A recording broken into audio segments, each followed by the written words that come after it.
board. The teddies are going flying, and Toys for Tots are very happy right now. We got a big bear that just flew on the ice. What a sight to see this is. Unbelievable. We got bears, we got crocodiles, we got penguins. A great event here, and you just love to see it.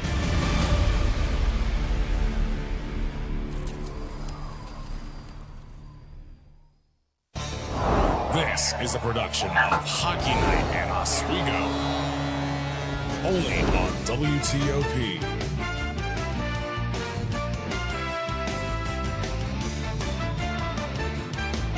The Christmas spirit is on the shores of Lake Ontario as we have a big SUNYAC matchup between the Cortland Red Dragons and the Oswego State Lakers here in the Deborah F. Stanley Arena. Welcome to the Teddy Bear Toss coverage here on WTOP 10. Alongside me is Ryan Joyce and Chris DeLuca, and I am Alex Brooks. And guys, as I mentioned, a big SUNYAC matchup between the Red Dragons and the Lakers. What are you seeing from tonight, Chris? It's going to be, as you said before, it's going to be a great game. Big game tonight, obviously, conference matchup. I'm looking to see a lot of a tough battle between the two teams. A lot of grit. Yeah, for me, I mean, this is going to be a big game here for Oswego. They come off a kind of a weird weekend at the Thanksgiving weekend, get a big win against Plattsburgh here the other day, last weekend too as well. So this one's going to be a big matchup for Oswego, going to be a kind of their toughest schedule of the year. They're going to have to get it done here tonight. Well, as you mentioned, Joyce, the Lakers are coming back home for that first time since the loss to Geneseo. You know, they're getting some home cooking. They're like Tommy DeVito and his mom making his bed. So what is the importance of being home in the Deb for the Oswego Lakers, Ryan? I mean, it's huge. I mean, for a team who's had a lot of tough road games going forward. We mentioned St. John's game they played last week, a couple weeks ago in that Thanksgiving tournament, and also Plattsburgh. I mean, it's tough games on the road. To be home and be, playing as a team, as a cohesive team, and playing their best hockey right now, it's going to be huge to get a couple here going before you end up going on Thanksgiving or Christmas break. Well, it wasn't whiteout, but the Oswego Lakers ended up clipping the Plattsburgh State Cardinals when they went up to North Country as they beat the Potsdam Bears and the Plattsburgh State Cardinals. As you guys look at the highlights, Lakers ended up just dominating this game. And Chris, I'll start off with you. What did you see out of that game against Plattsburgh? Against Plattsburgh, Oswego just obviously, from what it seems like, took control of that game, scoring relentlessly on them, putting all the pressure on them. A lot of good performances that game. Overall, especially against Plattsburgh for the Lakers, they must be coming out of that feeling very, very good about themselves. Yeah, I mean, for Oswego, what an up and down kind of roller coaster it's been all year. They take down a number one team again, took down Hobart earlier in that season, and in this game, really good 5-3. Shots on goal, a lot more for Plattsburgh, but that's just Cal Shell. Had a rough weekend in the Thanksgiving tournament, but 0 goals allowed against Potsdam in the game before this one, and then 3 goals allowed against Plattsburgh. And they had a shot there. Bennett Stockdale had that goal late there in that third period, and Cal Shell played really good shutdown defense for him. Obviously, as you say, Cal Shell didn't do too great in the Thanksgiving weekend. Came into these two games and this weekend against Potsdam and Plattsburgh, just absolutely dominating. And honestly, I see him doing this as well today. Yeah, absolutely. And as I mentioned before, it's the time of giving. It's the time for the holiday spirit. And no one does it better than the Teddy Bear Toss here at SUNY Oswego. We sat down with some Laker players, Tyler Flack, Shane Bull, and Brock Perlicki, to give us their thoughts on the Teddy Bear Toss. I mean, yeah, the Teddy Bear Toss game is always exciting. The fans are into it. They all bring their teddy bears and stuff. Hopefully we get a goal scored, or else those teddy bears won't come onto the ice, but I don't think that'll be the case. But no, it's just like an awesome experience. The fans love it. We love it, so there's no complaints on that whatsoever. Obviously, every time there's an event going on at the game, it's a lot of fun. The guys they're excited, and so am I, so it should be a good night. It's fun grabbing some pictures with them when they're on the ice. But yeah, the importance of community, especially in Oswego, is just great for this program and great for everyone in general. And as you mentioned, as Tyler Flack mentioned, that it's great for the community, for Oswego as a whole. Joyce, what do you say about this teddy bear toss and how it's just really a staple to this Oswego hockey team, able to help out for Toys for Tots? I mean, it's been one of the coolest things I've had here in my 4 years of being in WTOP in Oswego.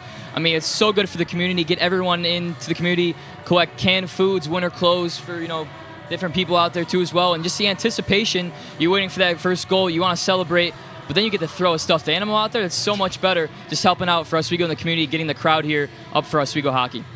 I mean, you said yourself, this is your fourth time seeing this. This is my first time at a teddy bear toss. At least for me, like my thoughts, with the teddy bear toss, it's just really good for the community, giving back, helping with toys for different kids who maybe need it. Overall, it's just a good event to continue on in this tradition with Oswego. Yeah, absolutely. But the Teddies, we're hoping that they will be soaring onto the ice sooner rather than later. But we're going to send it to a quick break.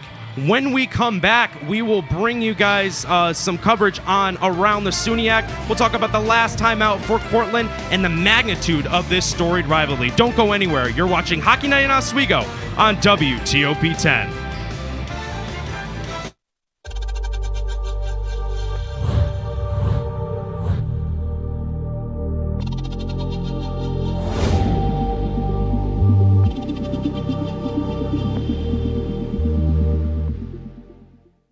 Say, President Stanley, whenever there's bad weather, who would you turn to? I'd turn to Storm Team 10. No, right but you've here. got to say it like this. Storm Team 10. Say it with me. Storm Team 10.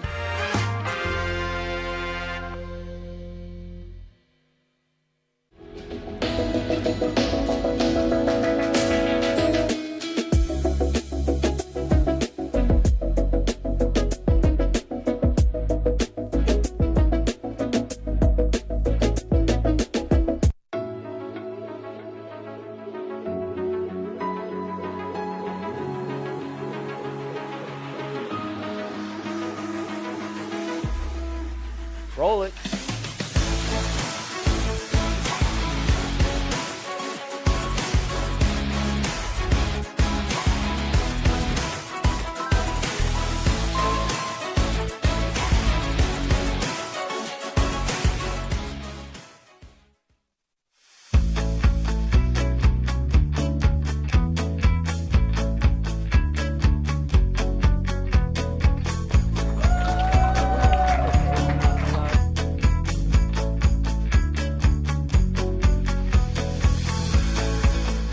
Jill told me it was Kitty from Glee. Yeah, what is it? It's Al Roker.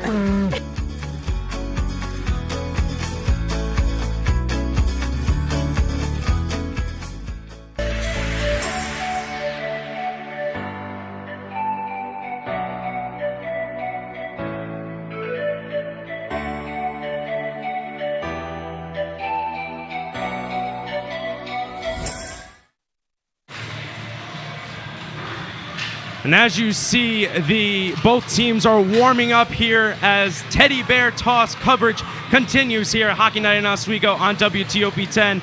Back with me is Ryan Joyce, Chris DeLuca, and I am Alex Brooks.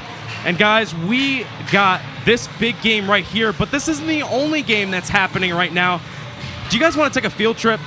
You want to take a field trip? Take a look. Let's hop on the Magic School Bus and let's go around the SUNYAC. There you see the three matchups. Got Potsdam versus Fredonia, Plattsburgh versus Buffalo State, and Skidmore versus Geneseo.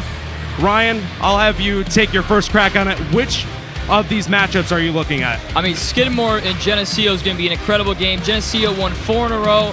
Skidmore has played Jenny only once in their history, beat them 4-3 last year. Skidmore, really a powerhouse in their conference, undefeated in the season. Tied SUNY Brockport in their home invitational, so they played teams in SUNYAC here this year so far in 4.5 goals per game so far. Yeah, for me, I'm looking more at obviously the Skidmore and Geneseo game. That's going to be a big game, especially with the SUNYAC standings. A little more on that later. But also Plattsburgh and Buffalo State. That's going to be a very interesting matchup. I mean, obviously Buffalo State 2-5 so far in the season. Buffalo State only has 4 points so far in the conference, while Plattsburgh has 10 points. Honestly though, I think Buffalo State. I'm looking at them to maybe make a upset here. Okay. And I mean, yeah, looking at the SUNYAC standings here, there's really the 4 top teams that are at the top of the SUNYAC, 4 powerhouse teams. And for Oswego, they got to meet with Jenny, Plattsburgh, and Cortland later in the season. 2 of those games are on the road. So a game like tonight versus Cortland is going to be huge because you got to get any point you can to get any win when you can. So in this game, it's going to be huge for Oswego to get one to go, and they got a lot of games coming up. They're going to beat up on each other, and it's going to be really tough SUNYAC standings going down the road here. Yeah, and especially with Geneseo, the loss to Geneseo, now the win against Plattsburgh. But we'll move over to the rival, SUNY Cortland, as they took a loss in their last time out, had a little bit of power play struggles, as we see on the full screen. They were lost 5-3, and as I mentioned before, Ryan, 1 for 7 on the power play and 0 for 6 for Potsdam. They got to clean that up, especially against a really tough Oswego team. Yeah, for Cortland, face-off did really good in that game. Power play not very good as well. They do get a goal on that one, but if you have a chance here against an Oswego team tonight who's been pretty good on the power play, you really got to attack that and get some goals going forward. And they have a really high-scoring offense, 4.7 goals per game. Nate Burke, Johnny Ficini, 4 shots on goal. Were really aggressive in this game against Potsdam. So to really get it going here tonight, they really have to be aggressive, win the face-offs like they did against Potsdam, and really just capitalize on the power play and find that open player in the zone. Yeah, with the shots on, with the Red Dragons, they need to get more shots on goal, win the face-off, and if they can do that, I see them coming out with a strong start in the game and potentially taking home that win. And Ryan, as we saw on the full screen, we saw about the face-offs. How important is it to have more face-offs and get that advantage early so you can put your players in the right position? No, it's huge. I mean, for Cortland, if you really go out early and get shots going here early, Oswego hasn't really been a team this year that's got it going early forward. So if they're behind Oswego a couple goals down, then they can really not figure it out. So they're going to have to get it going here early and get the face-offs, win possession, and get it going. Yeah, and we will tune into the history against Cortland for Oswego versus Cortland. We look at the full screen right here. Oswego, in their last 10 games, they had the 8-2. They are 8-2 in their last 10 games, but that loss, Ryan, that 4-3 overtime victory for the Cortland Red Dragons in Oswego's barn, there must be some added motivation for this Lakers team. Oh yeah, I mean, for Oswego, they've won 4 out of the last 5, and then Cortland got the last laugh, obviously 4-3 in January there last year. But what was really big in that game and last game, 50% in the power play. We just talked about the power play here, Brooks. Like, they have to figure it out and get it going when they have the chance, when Oswego gets the penalties. 4 different scores in that game last year, too, as well, so a team effort. They get it done here tonight. They're going to have to get a team effort going forward here. And Chris, for Oswego, they're going to have to kind of figure it out as a team as well, not have Cortland figure it out on their team chemistry. Yeah, I mean, obviously last time out, they lost 4-3 in overtime. Power play is definitely something that, in my opinion, at least both teams need to work on. Both teams need to find how to capitalize on those penalties. Just capitalize on the mistakes that the other opponents really make in that game.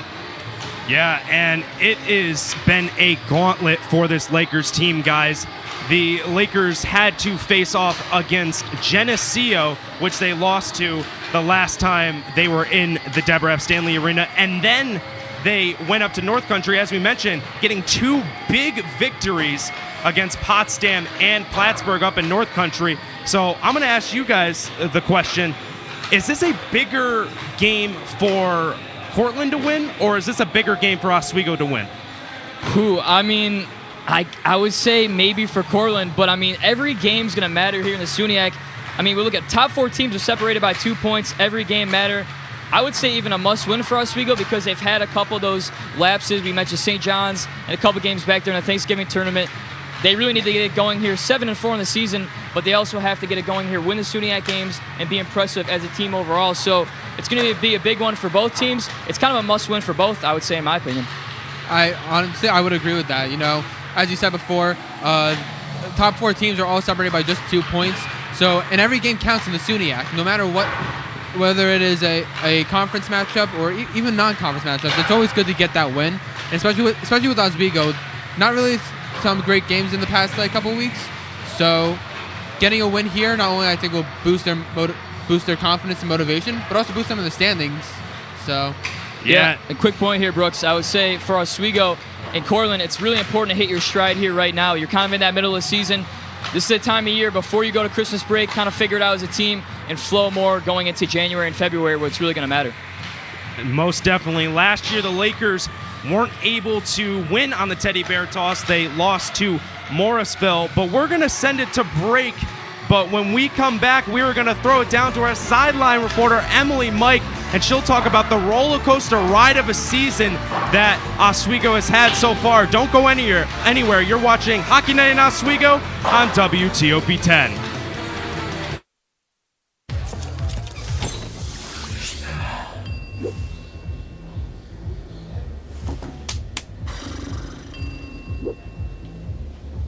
If you need to do something to feel okay to drive, you're not okay to drive.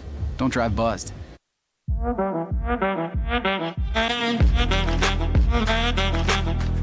Shine on that boy. Look at the bling. Look at do we got a diamond tester on? Yeah, that's getting bad. Yep. 10 out of 10 recommend on Yelp.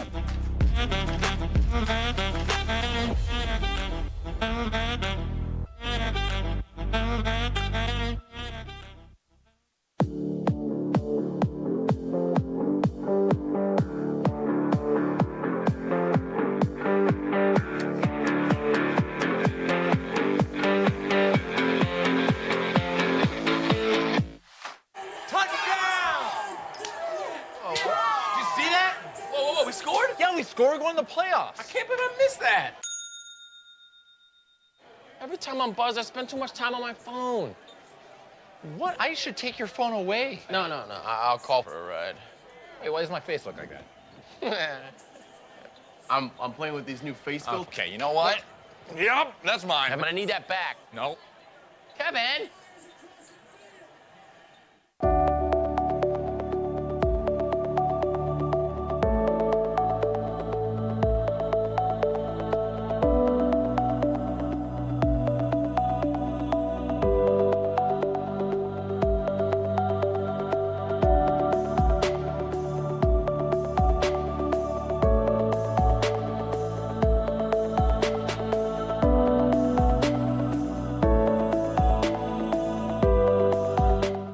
Seals the deal, breaks the ice. The Lakers are on the board. The Teddies are going flying, and Toys for Tots are very happy right now.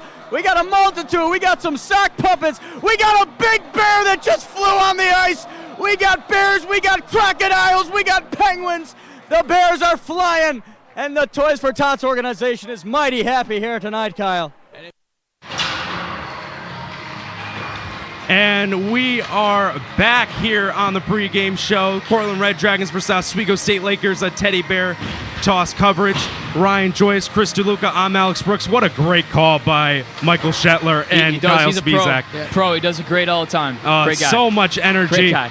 But we're not the only ones you're going to hear from. We're going to send it down to Behind the Boards with Emily Mike. She'll talk about the roller coaster ride of this Oswego season. Emily, take it away. Thank you, guys. This is Emily Mike here on Ice Level. I just want to talk about how in conference, the Oswego State men's ice hockey team has done amazing against the competition, absolutely devouring everybody, save for Geneseo. Last weekend, the Oswego State Lakers gave Potsdam no air with a 6-0 win, also nabbed Fredonia and Buffalo State with 4-1 and 4-0 wins respectively. Even though the Lakers lost against Geneseo, they still put up a great fight with a 2-1 loss, and as a Geneseo native, I can't say that I'm up in the air about that. Garrett Shan had the opportunity to interview a bunch of players, so let's swing over to that. The start to the 2023-2024 men's ice hockey campaign has been filled with twists and turns. The Lakers have experienced the highest of highs, defeating #1 ranked opponents twice this season, but have also dealt with some brutal losses, falling to Elmira in both contests and Geneseo in tough fashion. For a team with championship aspirations, the road to getting back to the SUNY final has been filled with moments of triumph and adversity. With the end of semester in sight and the holiday season just around the corner, the Lakers know they can't get comfortable and complacent over the next couple of days. No one wants to go into the holidays on a bad game, right? So it's very important to just kind of keep the consistency that we've had and just try to get a win, and if not, play the right way so we feel good about ourselves going into this break. I mean, we gotta take care of business, right? Like the break's not it's not here yet. We got to get through the weekend, and we got to take it one game at a time. So we're gonna focus on Friday, get ready for that game, play as hard as we can, and then turn around the next night and do the exact same. For WTOP 10 Sports, I'm Garrett Chan. All right, so let's hope the Oswego State Lakers can make like tic-tac-toe tonight and get 3 wins in a row. Back to you guys. Thank you, Emily. And what a great analysis from our sideline reporter. But guys, as we saw from the video and Emily's analysis, it has been a roller coaster ride for this Lakers team. They haven't been able to take that home field advantage and really not, they haven't been able to have that home field advantage so far this season. No, yeah, for Oswego, I was kind of mentioning earlier, it's their biggest stretch of the year. They got a lot of big games come up here against really quality opponents, and now you get to go home. You get to play 2 games here at home. Weekend's huge for Oswego. Playing on the road is really hard. You get a road victory against the #1 team in the country. That's huge here for Oswego, so you got to take the momentum, keep going here, 2 big wins, and kind of get to relax a little bit going into that winter break. Yeah, absolutely. I mean, obviously, as the analyst said before, roller coaster of a season so far. But getting that win against Plattsburgh and coming into tonight's game, they just got to, as you said before, roll with the momentum, roll with the punches, and just hopefully come out on top in their favor. Yep. Yeah, and it was a tough loss against Geneseo. I know we always mention that, but that was a big SUNYAC loss. But we'll go over to Cortland's game plan against the Lakers. Guys, Cortland came in here last season, and they were able to fight it out and beat Oswego in a late season victory. I mean, Oswego still ended up at the top of the SUNYAC, but still, it's kind of like a revenge game, as we mentioned. But what would you say Cortland's game plan is to kind of repeat that performance from January? Yeah, I would say start off, really dominate the penalty. For Oswego, they've made some mistakes this year. One of the top teams kind of in the penalties, making mistakes there. So if you're Cortland, they won last year, 50% on that power play. It's going to be huge for them to execute that tonight. And also getting the shots up early. For Cortland, I mentioned Oswego, the 2 Elmira games Oswego lost this year is because they couldn't come back from early domination on the offensive side from the offense. And for Cortland, if you get shots up early, get a couple goals going, play good defense, it's going to be the key here tonight to get a win for Cortland, who's really going to need one. Yeah, honestly, I agree with everything that you said. Like with Cortland, they need to do better on the power play, especially capitalize on Oswego's penalties. They've been taking a lot of those every game this season. So one of their game plans should be to try and capitalize on those mistakes. Yeah, we'll see if Cortland can capitalize on that Oswego mistakes. But we are going to send it to another break. But when we come back, we're going to throw to the booth. Jolie Santiago and Kenny Gerard will take it over. We'll hear from Brock Berlicki, and we'll have a clash of top SUNYAC scores. Don't go anywhere. You're watching Teddy Bear Toss coverage on WTOP 10.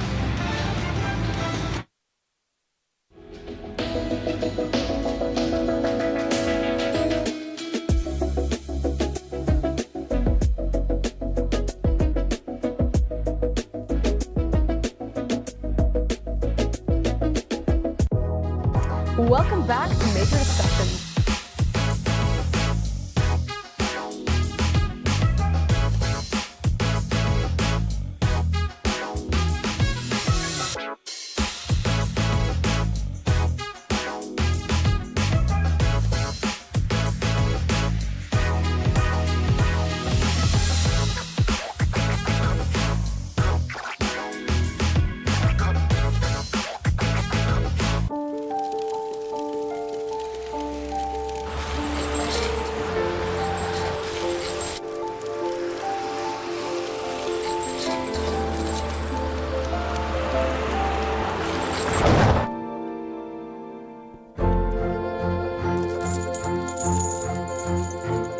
Did you know dragging chains can spark a wildfire? Only you can prevent wildfires. When I was in foster care, I never knew when I would have to move, so I always had my suitcase ready to go. Then one day, I was adopted. My new parents opened their hearts and home to me. My parents cook my favorite breakfast for me every morning. My parents take me on trips I never thought I would go on. They gave me a home and an even better reason to use that suitcase. My parents aren't perfect, but they're perfect for me. Hey there, I'm Al Roker, class of 76. Yes, way back in 76. Back when the earth was cooling. You're watching WTOP.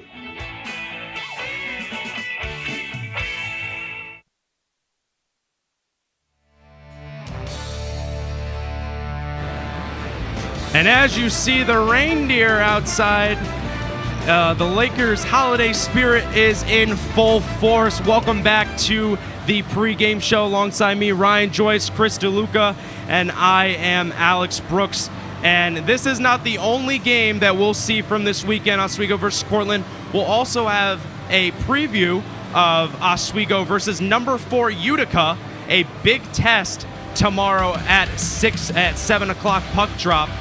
And it's the final game of the semester and another tough test for the Lakers as they wrap up this weekend. Final game of the semester, and it's going to be a very, very big game for both national rankings and just momentum rankings. But we're not the only ones up here. We are going to throw it up over to the booth where it's going to be Jolie Santiago and Kenny Gerard on the call. Guys, take it away. Hey guys, we are set to begin hockey night in Oswego. I'm Jolie Santiago, here alongside me Kenny Gerard. Kenny, how are you feeling tonight? Well, I'm feeling great. It's been nearly a month since we've seen some action here in the Deborah F. Stanley Arena from the men's team. I'm excited to be back and excited to watch some Lakers hockey tonight. Me too. I'm really excited for tonight. So let's get right into it. We got a couple of SUNY Oswego players that are on fire right now. Starting off, Brock Krulicki. He's SUNYAC's Men's Ice Hockey Rookie of the Week, just announced earlier, and he's on a point streak, so we're going to talk a little bit about that. Then you got Shane Bull, SUNYAC Men's Ice Hockey Player of the Week, leading in every category for individual stats in the conference. And, you know, there's just a lot there for him. And Tyler Flack, third in conference points. So 3 big Oswego players that are in the spotlight. But let's hear from Brock Krulicki and a couple other players right now. Yeah, it's just, watching that guy every day at practice, and even other guys like Sleeth and Flack. I mean, you just kind of see what they're doing, see what works for them, and try to add that to my game as well. And it seems to be working so far, so just try and keep the train going. Yeah, just the mindset of wanting to be better than everyone out there. I mean, we can talk about Brock. The past couple of games, he's been a workhorse. He's been shooting pucks. He's been finishing his checks, and those things are what create success. So he's been off to a good start. And personally, for me, it's that kind of same mindset, just to be a dog out there and own the puck and put pucks in the net and do what you can to help the team be successful. So Krulicki is seeing some success right now, and I think it's really important to highlight that he was an early season scratch. We were seeing him out on the regular chairs, not playing, and that might have felt just different for him. However, right now, he's really killing it. Yeah, Krulicki might have been a little bit of a bench warmer early off in the season as a freshman, having to prove himself, but he's been throwing snow out on the ice and throwing some goals in the back of the net. This guy has been electric for the past few games, putting up a goal against Potsdam and getting an assist against Plattsburgh. This guy's been on fire the last couple games, really putting in a lot for his team, and he's a big asset the Lakers have right now, earning himself that SUNYAC Player of the Week alongside his partner in crime, Shane Bull, who has also been on fire recently. Yeah, 100% Kenny, and you make really good points. Now, going into the clash of the SUNYAC players, because there's a lot of different players that are going to be playing tonight that are top in the SUNYAC conference. So let's go into it. Bull, 21 points, 8 goals, 13 assists. Then you got Nate Burke, 18 points, so he's second. Then you got Flack, another Oswego player, 17 points, 7 goals, 10 assists. What do you think of this, Kenny? What can you make of the clash that might be going on tonight? Well, I think we got the Jordan, LeBron, and Kobe combo out on the court today. Top 3 guys in the SUNYAC. You're expecting to see a lot of high-flying pucks and a lot of goals tonight. 21, 18, 17 points. Doesn't get much better than that. And these guys have been electric for their teams. Burke really holding the hall there for Cortland, putting themselves that win against Potsdam last weekend and keeping them in the game against Cortland. Without Burke, Cortland, we struggle a little bit more. And Oswego, of course, we've talked about him a lot. Bull and Flack have been electric so far this year.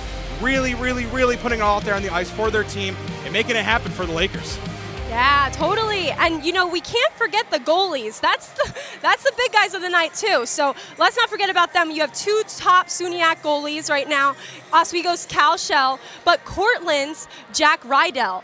Rydell is second in the SUNYAC, while Shell is fifth in goals against average. What can we make of this, Kenny? Well, I can make something out of it. We got two great goalies on the ice today. A couple of great netminders trying to keep any pucks from getting behind them tonight. Looking at Jack Rydell, he's 3-0 on his 3 games he started this year. 1.3 goals per game allowed, 82 saves, 95.3 save percentage. While we look at the other guy, Cal Shell, I've said his name quite a bit this year. 5 for 3 on his 8 games started, 2.52 goals per game allowed, 175 saves, 89.7 save percentage. Now, while we see Shell's save percentage a little bit lower, we see a huge difference in the amount of saves on the season, 175 saves to 82 saves. You know, we've seen Shell out there almost every single game for the Lakers besides a couple. He's really putting it out there, and he has saved, well, I'd say a vast majority of the pucks that have come his way, almost 90%, if my math is correct. That's great, Kenny. Thank you so much. That's all we have over at the Steve Levy press box. But in about 15 minutes, it's going to be puck drop, and we're going to be telling you all about it live here. So thank you so much, Jolie Santiago, Kenny Gerard.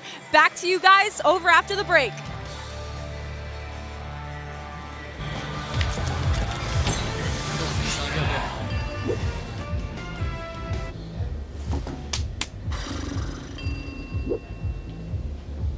If you need to do something to feel okay to drive, you're not okay to drive. Don't drive buzzed.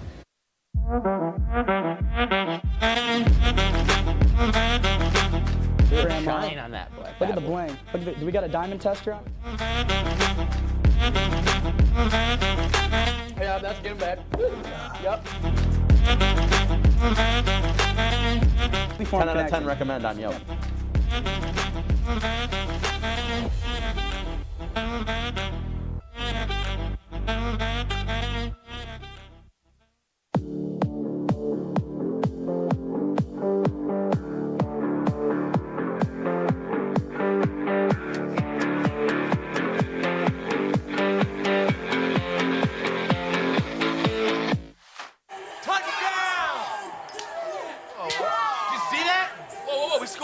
Score going to the playoffs. I can't believe I missed that. Every time I'm buzzed, I spend too much time on my phone. What? I should take your phone away. No. I'll call for a ride. Wait, why does my face look like that? I'm playing with these new face filters. Okay, you know what? Yep, that's mine. I'm gonna need that back. No. Kevin!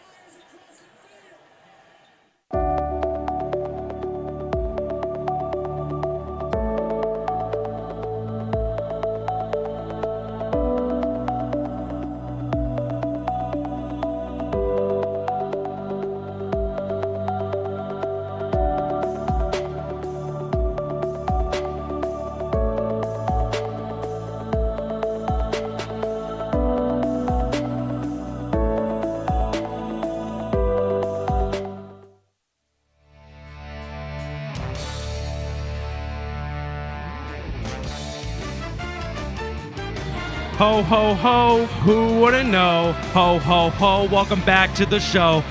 Welcome back to the pregame show here. Ryan Joyce, Chris DeLuca, I'm Alex Brooks. And guys, let's get into your guys' players to watch. I am fired up. Chris, let's start off with you. Who you got for Cortland? Well, for Cortland, I got Colby Seats. He's tied for first on their team in goals with 6 goals. He's tied for second in points as well. He's 6 goals, 7 assists, 13 points overall this season so far. His shot percentage is 2.214. He's hitting almost 20% of the shots that he shoots, which is just an insane statistic to me. I'm looking at him to make a difference in today's game. And for me on the Cortland side, I'm going to go Sutter Donegan. Has had a great year so far, 6 goals on the season.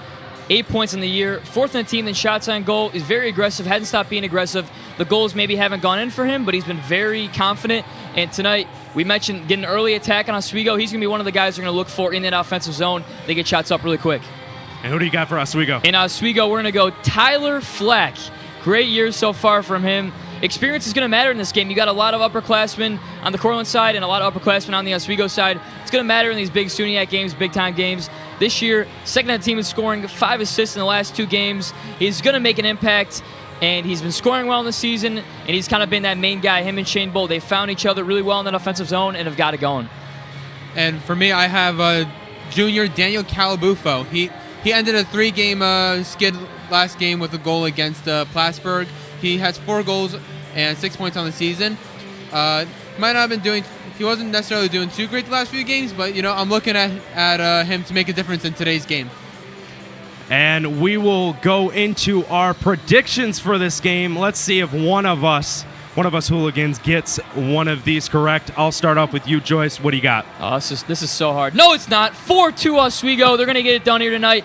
They're back home. They're going to get it going. 4-2 Oswego. Offensive attack's going to be going well. They've been playing really good in the defensive end. They're going to figure it out 4-2 tonight and get a big SUNYAC victory. Give me one more goal for Oswego. I'm going 5-2 Oswego, taking the double over Cortland here. I just think they're going to be able to score, not necessarily at will, but, get a lot of shots on net and get some pucks in the net. And as the lights go down, it's prime time here for the teddy bear toss, and the crowd is going wild. I'm going to take 4-3 for Oswego. So Oswego all over the board for us here. And guys, before we send it to puck drop, what are some of your keys to the game going into this matchup? I think for Oswego, I mentioned play really good defense. Don't make any mistakes. One of the high penalty teams in the whole SUNYAC, and get out quickly. Cortland the same as well. Get out quickly, get some scoring, and figure it out to get a win here tonight in the Deb. Yeah, for me, for both teams, start off strong. Start getting pucks in deep. Laying the body out. Just trying to play that more physical side of the game, because you see in most games, not necessarily just in the SUNYAC, but across hockey in general. Physicality is what can wear down the opponent and help get you more goals, more shots, more points. And with physicality and more just toughness in general, you're going to win more games. And you got to look at the goaltending too here, Brooks and Chris. I mean, so far, it's going to be a really high contested goaltending game. Who makes a mistake first might be the chance that's going to lose it today. So Cal, Shell, Milbler, whoever's starting here for Oswego, going to be huge for them to get it really going well in the defensive end. So what I hear from you guys is limit the turnovers, and physicality is the name of the game. So that is going to be it for us on the perch. We are going to send it to a break, but when we come back, it is going to be teddy bear toss coverage with Jolie Santiago and Kenny Gerard, and we are so fired up for this game. Throw those teddy bears onto the ice, and we'll see you for the first intermission report. Woo! Hey there, I'm Al Roker, class of 76. Yes, way back in 76. Back when the earth was cooling. You're watching WTOP.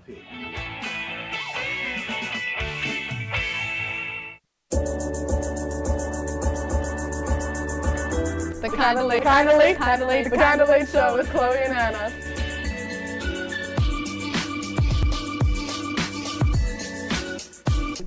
Like licorice, Twizzlers, absolutely nasty. The thought of turkey is just nauseating. I think you're wrong, is what I think. You think I'm wrong a lot of time. I do think you're wrong a lot. When you look at the number of disasters in the U.S., chances are every area will deal with some kind of emergency in the next decade. And between school, sports, and social lives, chances are you won't be with your kids when it happens. Will they know what to do? Ready.gov/kids has the educational tools and information to make the conversation easy. When the time comes, chances are they'll feel prepared, not scared. So talk with your family today.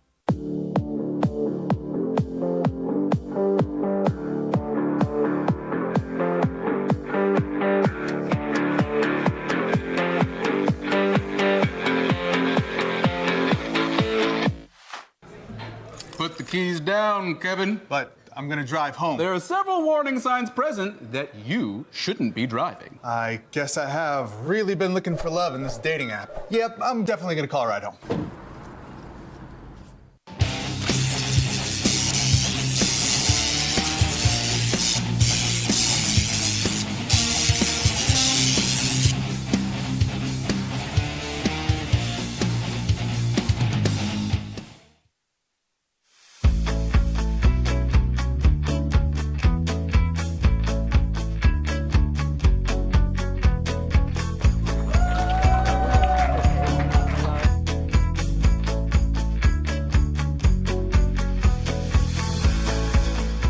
Jill Should told we me it tell was him? Kitty from Glee. Yeah, what is it? Al Roker.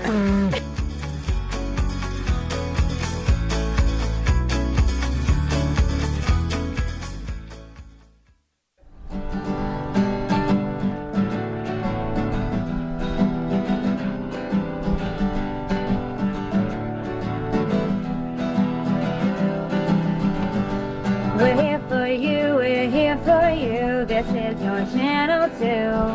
With sports and news and what to do, we're here for you. It's your TV, you're watching WTLP. Your TV, thanks for watching WTLP.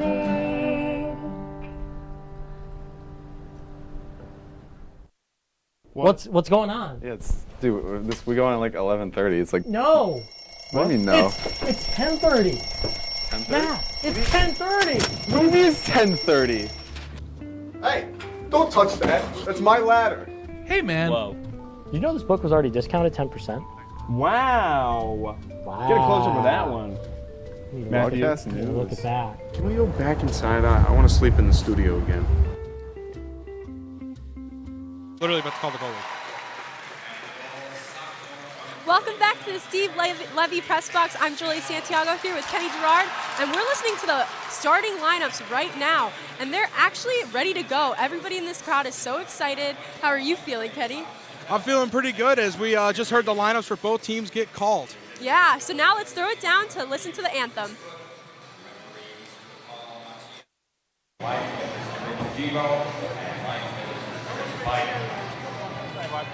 Ladies and gentlemen, at this time we ask all who are able to please stand and move your attacks for the national anthems of Canada and the United States. The anthem will be performed this evening by Oswego State senior Ren Messinol.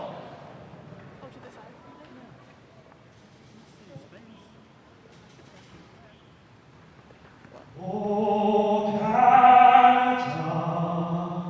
our home and native land, true patriot love in all of us command.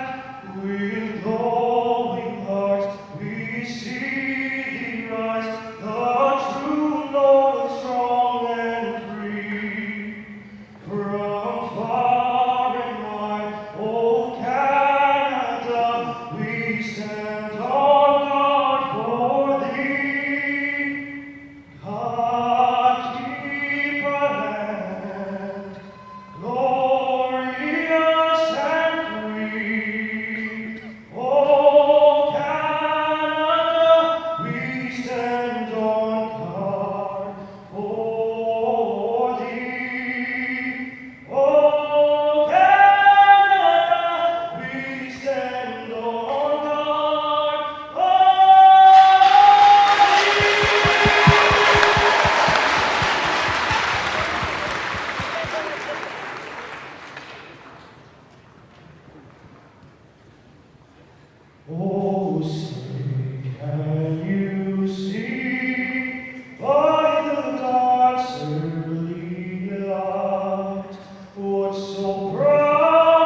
Amazing performance by Renz. Wow, that was a great start to have this game. Everyone was pumped to hear him sing the Canadian national anthem, right, Kenny? Yeah, great performance there by Renz. What a way to start off the game as we are now getting excited. You can feel the jitters in the Deb. It's starting to wake up in here as we are just moments away from the Teddy Bear Toss game. A big SUNYAC matchup for both teams. The Oswego State Lakers taking on the Cortland Red Dragons. Oswego currently sitting second in the SUNYAC. 3-1 at home, 6-1 in the SUNYAC, 7-4 overall. Last two wins, 6-0 over Potsdam in Potsdam, and coming in and defeating the number 1 Plattsburgh Cardinals, 5-3 in Plattsburgh. Cortland, on the other hand, 7-2 overall, 1-2 on the road, 5-2 in the SUNYAC, sitting at 10 points just behind the Lakers. Last two matchups, 6-1 against the number 1 Plattsburgh Cardinals, dropping that game in Plattsburgh, and then coming out and taking a win at Potsdam, 4-0. Both teams coming off a win up in the North Country. Yeah, for sure. This is just going to be a great game overall, only because you think about the energy of SUNYAC, such a competitive conference. Everybody wants to see how the players, but also everybody on the teams will do. So that's just a really good part of watching SUNY games and kind of being a participant in it. I know the crowd here is really excited. The student section's looking pretty packed tonight. I know we've been going through these finals weeks, so to have so many students come out, let the stress relief when you're watching a good game. Yeah, good way to take a break from your studying for your finals here. Lots of students packing out the student section, and it's a ho-ho merry season here in the Deb right now. And let's talk about the last time these two teams met up. Last time they met up, it was here in the Deb again, 4-0. Oswego taking the loss, or 4-3, my apologies, in overtime in the Deb, taking the loss. Taking a look at our two goalies here as well. Jack Rydell, 3-0 overall. Looking to have a shutout here today, looking to not let anything get by him. Yeah, now they're starting off at the neutral zone, and Oswego wins the face-off there. Brock Krulicki put the puck down to the ice, kind of putting it away, dumping it. Well, a quick dump we've seen so far. Let's take a look at our starting lineups tonight for the Oswego State Laker manning the ice so far. Tyler Flack, Shane Bull, Connor Gato, Travis Baker, Ryan Dickinson, and the netminder Cal Shell. We look at the Cortland Red Dragons, Nate Burke, Dominic Satimo, Devlin O'Kane, Evan Beaudry, Andrew Claudin, and Jack Rydell, the netminder for the Cortland Red Dragons. Two great lineups, a big matchup coming here. Yes, and a lot of players that have been on the ice for a while now, so I know this is nothing new to them, and they're just really excited to be playing right now. And so far, Oswego's really had it in their zone rather than putting it in the other. But now we have Flack trying to just give it to Baker, and now they're on the Cortland side.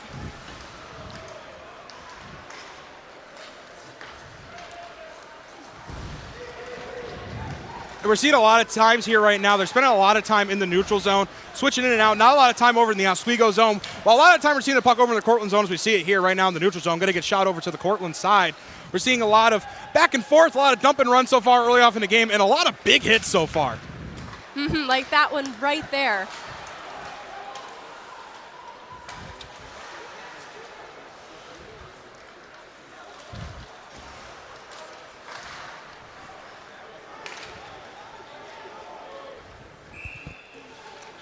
We're going to get our first stoppage here.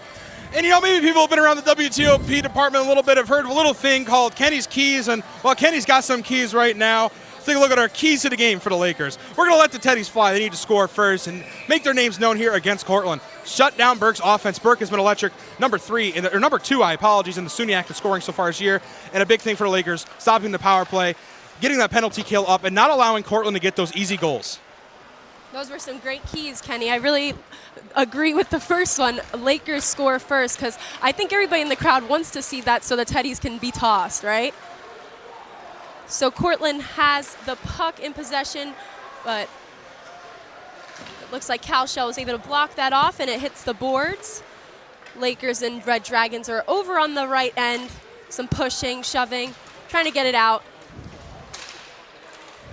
Really fighting there. Krulicki was trying to stay on his skates to keep it up. The puck is flying in the air. That was really almost looked like it was going to us for a second. Almost like someone kicked a field goal down into the Cortland zone, letting them regroup.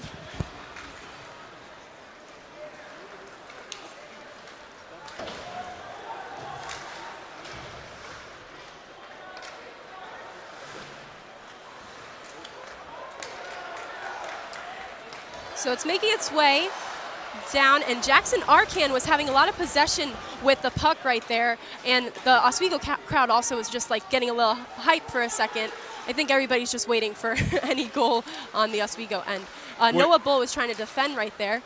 And waiting for the Teddies to be tossed. As you just said, Arcan, a lot of time with the puck on his stick particularly, really maintaining control of the puck and trying to keep it out of their own zone, dragging it down over to Cortland.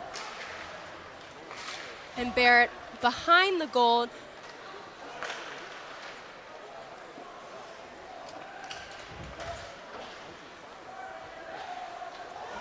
Barrett's coming up the ice and makes contact with Boudry. And that just seems like that was a little personal for a second, but it doesn't look like anything was coming from it. Whistle was called, whistle was blown, and now we're in the neutral zone again. You know, I feel like a perfect time now to talk about 3 more keys to the game here for Cortland. Shut down the Flack-Bull duo. Flack and Bull have been fantastic so far this year, topping off the SUNYAC scoring. Also, needing to convert the power play. Oswego, a little bit weak on their power play so far this year. Only a 20.3% conversion rate. Also, needing to own the neutral zone, as I said earlier on. The neutral zone is key in this game. If Oswego can win the neutral zone battle, which they have been doing so far, a lot of credit to Jackson Arcan. Winning that neutral zone battle is key for them to take this game home. Get the puck back when it's in the middle of the ice. You don't want to have a lot of stuff around mid-ice. Not really going to work out for them. Get it into the Cortland zone and bring the pressure on Jack Rydell. Yeah, you make a really good point about the neutral zone. If Oswego could take control of that, I think I completely agree that they could have control also over the game. Now that was just Shane Bull with a shot on goal, but it didn't go. It was reflected off of Rydell's pad. Shane Bull's trying to make it. They keep trying to make connections there, but didn't look like that was good either. And now it's back to Flack. Bull has complete control over this one, but he's being pummeled into the boards by number 13. Dickinson is also fighting back.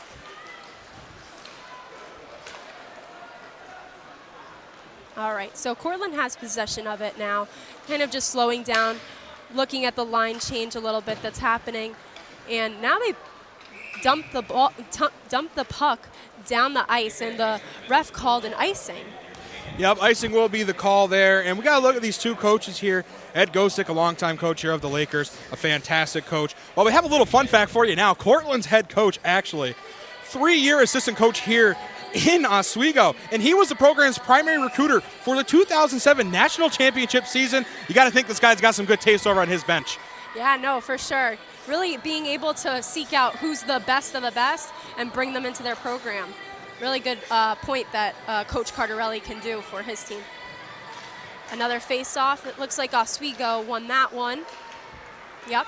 And now you got Calabufo trying to go around the Red Dragons goalie, see what he could do with the puck. And then off to Krulicki. Krulicki went for the shot on goal right there. It was a really good idea. It looked like the goal was open. Trying again. Really didn't go anywhere because it was deflected by a Red Dragon's stick. And now Warmuth is getting possession as well, but that wasn't able to make a connection with Krulicki.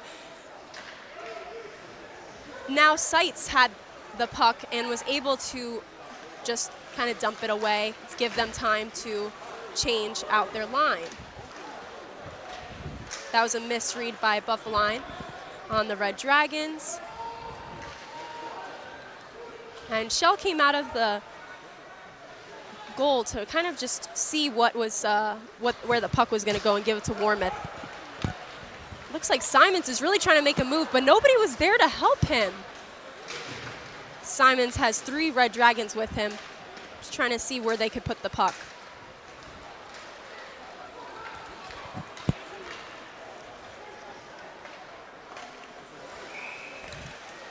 And that was a shot on goal, but Shell was able to stop it.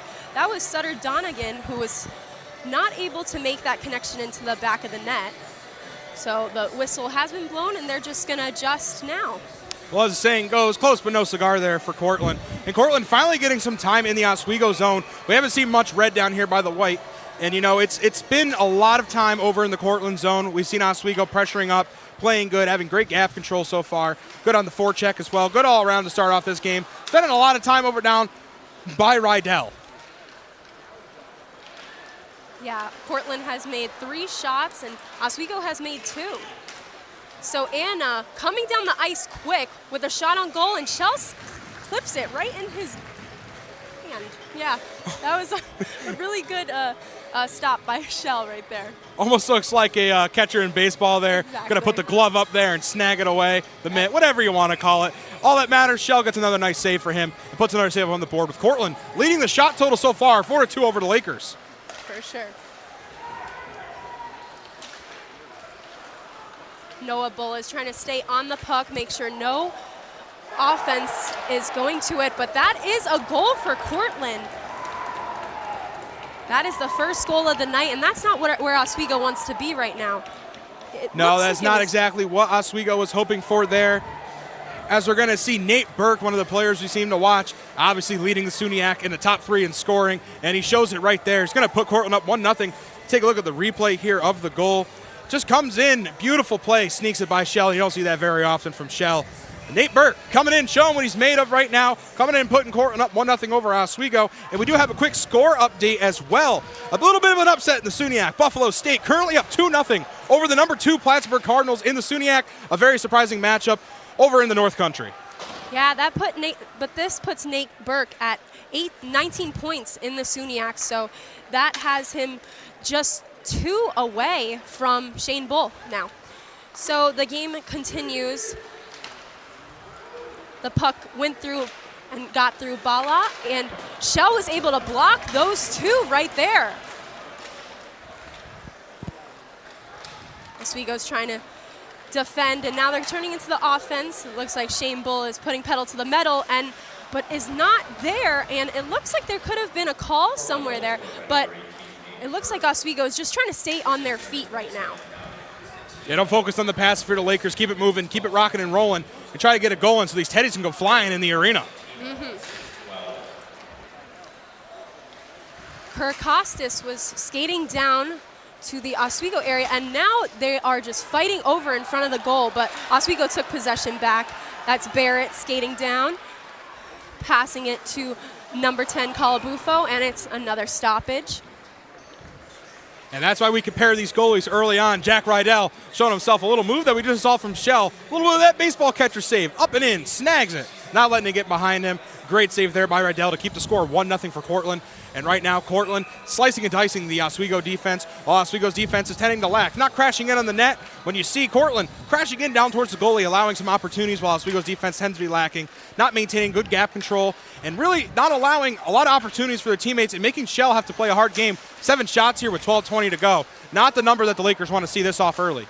And I think history repeats itself, because this time when they played Cortland a couple months ago, back in January, score was the same this early on. Really early, Oswego was able. But A.J. Ryan with a shot on goal, it was so close. You could tell everybody went, aw, but A.J. Ryan wasn't able to make that pass Rydell. Yeah, you know, even myself up in the booth, I had a little bit of a moment of, I thought it was in, but not quite. And Ryan, nice shot, but even better save by Rydell. And Rydell doing good so far. 4 shots coming his way, 4 saves. A perfect game to start off so far. 12:02 left to go. Rydell having a good game to start. In the face-off, Red Dragons get that. Dickinson kind of hitting the boards with them, but Hildreth is going to try and make a shot, and it is not good for him, because it looks like there's a little ruckus over there between them. They might be kind of not happy with one another, but Shell was able to make that save, and that's what's most important right now.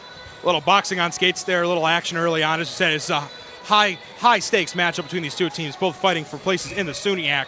While we see another great stop there by Shell, 3-on-1 opportunity for Cortland. Just doesn't go quite their way, and Oswego just going to dump this one away and regroup. Yeah, sometimes you do need that regrouping. I know it's not always in the best interest, because now you start over there. But in the sense, just after that first save by Shell, you want to kind of give Shell some time to regroup as well. So I think they did that in favor of their goalie. So, all right, so now it's back. Red Dragons have possession right now. And Baker passed it to Shane Bull, who then gave it to Flack, and now it's in Dickinson's, near Dickinson, and now it's just back over to Shane Bull. A lot of behind the net play right now. Kind of. Yeah, you're seeing a lot of sloppy play so far from the Lakers, not finding much connections, while Cortland shut down the passing lane, and here comes a breakaway for Burke. Yeah, so right now Burke was really looking like he would have it, but then it went right past where he would have wanted it to go in the upper net and deflected and hit the glass.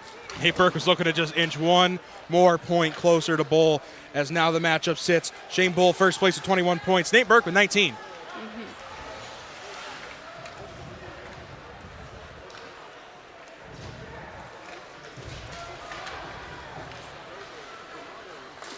Like we were talking about, a lot of physicality along the boards from these two teams.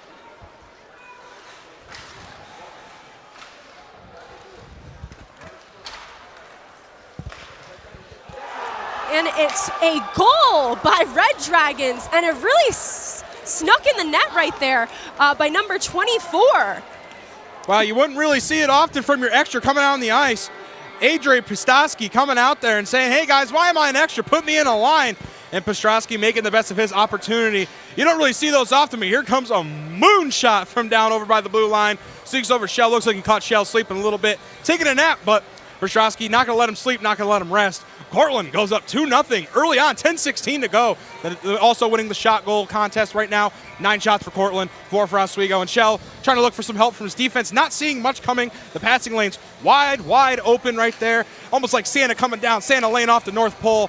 Just really the pass is working really well for the boys in red and white. Yeah, we just saw Gosick talking to the players before they hit the ice again.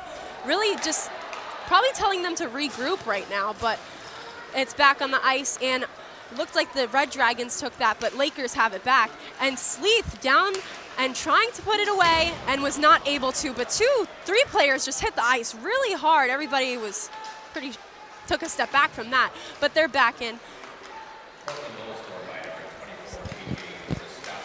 Smith went past Barrett, made it look too easy for a second.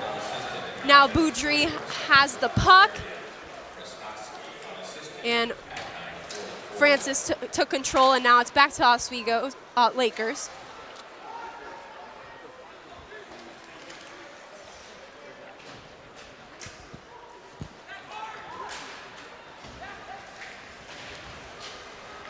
It looks like there's a line change down by the Oswego bench. A couple players coming out, and now you got Shane Bull, Semrad, and it's for the Red Dragons, but Shell makes a save right there, and Oswego Lakers have it back. Gato is going down the ice and was not able to make that connection to the net. Hope everybody at home is paying attention, because we've seen back-to-back shots. A great opportunity again there by Pistosky for Cortland. Oswego making a good opportunity for themselves as well. Connor Gato coming over there and almost getting a goal in there for the Lakers. Got everybody in the deb waked on up, and you see both sides. Cortland, Oswego jumping with good opportunities coming. Here comes Oswego. And Rydell stops that. But right now, we want to hear from Emily Mike, our sideline reporter. So let's send it down to Emily. What does she have for us? All right, so we've had an incredibly physical game so far with players number 24, Shane Bull, and Connor Sleeth, and number 26, Connor Sleeth, already up on Cortland's side taking big hits. We've already got 11 shots from Cortland and 2 goals on us, with 6 shots made by the Lakers. It's already a really tough game. Hopefully we can come out on top, but it looks like the Red Dragons are dragging us right now. Okay, back to you guys. Thank you, Emily. Yes, for sure. I totally agree with everything you said, and I'm glad that you're able to see the physicality right at the glass down there. So back to the game, though, right now. Another hit. It looks like that was really hard, and number 11 right there had to say sorry for a second. Bala wanted to check on the Red Dragon teammate. But now they're going head-to-head, like you were saying. It's constant back and forth. That puck went almost up into the stands. Yeah, Bala almost taking Kirkostas on a ride there. I had to look over and say, hey, sorry, guy. Don't want to send him over for a ride over his back. That would hurt both of them. Dropped a stick. Said sorry. Oswego State, good guy over there. Really showing a good bit of sportsmanship out there. You don't really see much in D3 hockey, but very nice to see it when you see it. And Kenny, with it being 2-0, 7 minutes left in the game, what does Oswego need to do at this moment? Only because it is early, but it can go any way. Yeah, man, you got to really get some help there for Cal Shell. We see a big high stick there, no call coming from the referee. Quite surprised over here, at least. But, you got to really shut down those passing lanes. Give Shell some help down there. He seems like he's drowning over there, seeing 11 shots off early, really not getting much help from his defense. Gap control is lacking, keeping wide open players, allowing them to get good passes in. Yeah, 100% can agree with you. So they just had, Connor Sleeth just had a shot on goal, but it wasn't able, once again, to connect with the net. And you see his frustration when he was like, his head bopped, and you could just tell it. That's not what they want to see right now, because they are shooting. It's 7-11. Cortland has 11, but the shots are trying to get there. Do they just need to keep doing more shots right now? Yeah, to get some more opportunities. You see the Cortland defense electric so far, not allowing many opportunities. You see right there, another passing lane's been shut down, but Oswego as well, coming back and getting it picked and getting it back. So Francis is trying to chase the puck down. Smith was kind of on his tail right there. A.J. Ryan has possession, and they're just going to stop it and kind of give it some time for Oswego and Red Dragons to, again, regroup. Yeah, and you see Oswego creeping a little bit too far down the ice. A little bit ahead of the blue line. If you got someone over the blue line in white, and white has the puck, well, you're going to get called offsides every single time there, and that one's going to get called on the Lakers.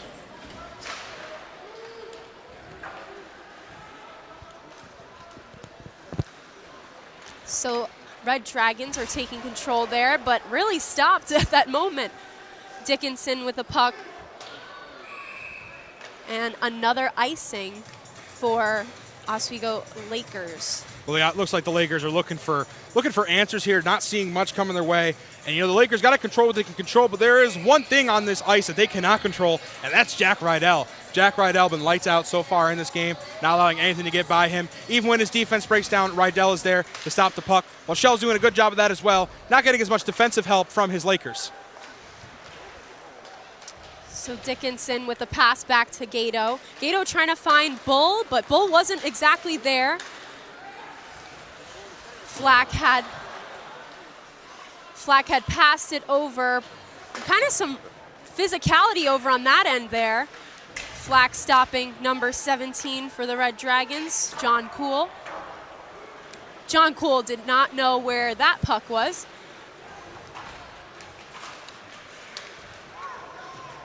And Anna is taking control of that. A lot of tripping, falling, not so much tripping calls, but a lot of just falling overall.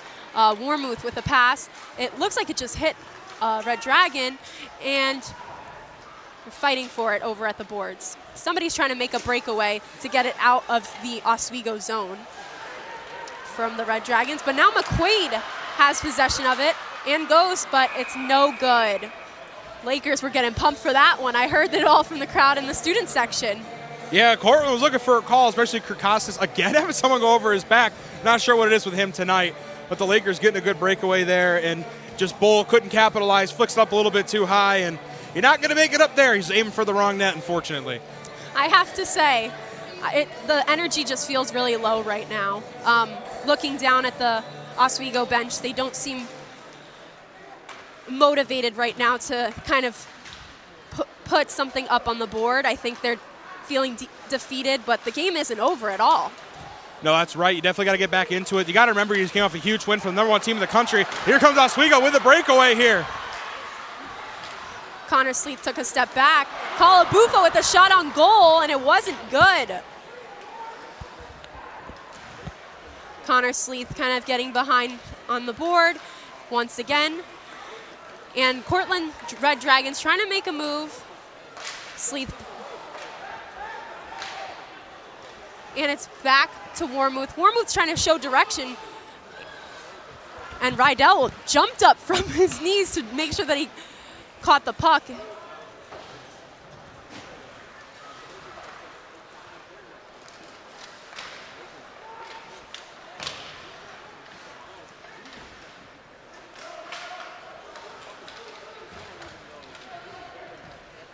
Dickinson over by the Cortland board, trying to just make something happen. Barrett gives it to Smart. Smart is over, trying to make a move as well. It's back to the Red Dragon side.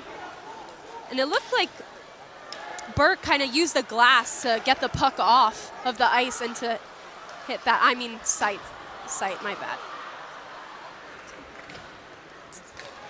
A good defense there, coming in by Claudin. Way to stop the puck. Coming in on him hot, and just unfortunately not going to get in there for Cortland, as Cortland, again's defense has been electric here tonight.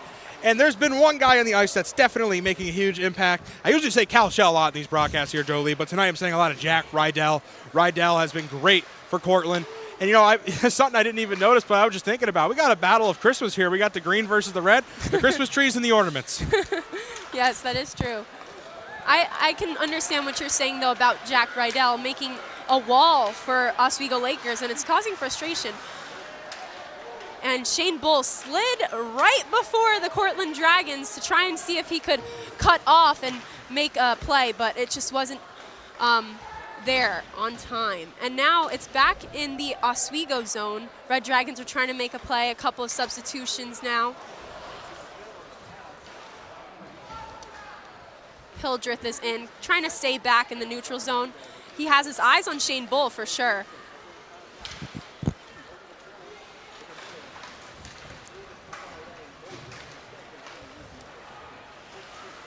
Oh, that was a hard hit by McQuaid, and nothing was called. And it looks like Tyler Flack with the first goal for the Oswego Lakers, and the teddy bear toss. Let's go.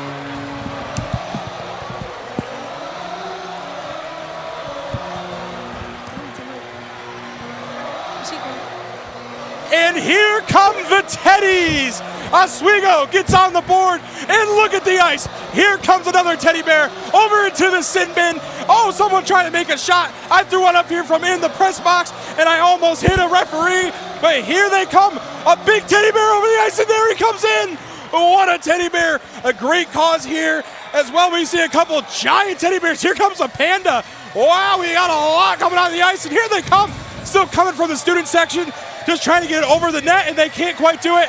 And there's the WTOP 10 Caterpillar going in the bin.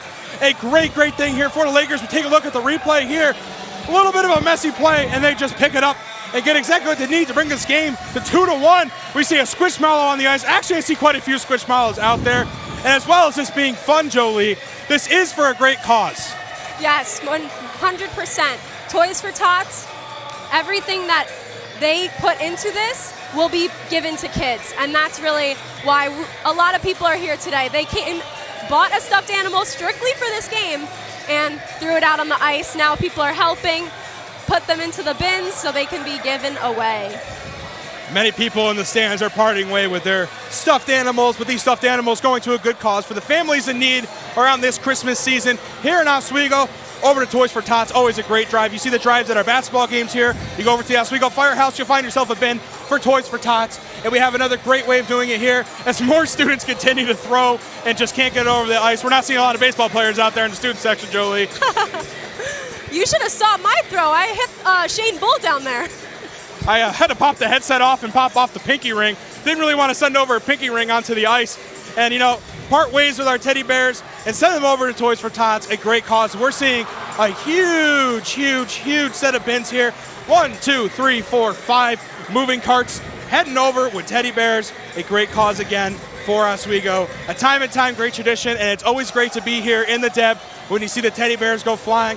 And that, Jolie, now should really give Oswego a good chunk of momentum now. Oswego got to be feeling themselves just a little bit, seeing all these teddy bears come onto the ice. And if it were me out there, Jolie, I'd be feeling great.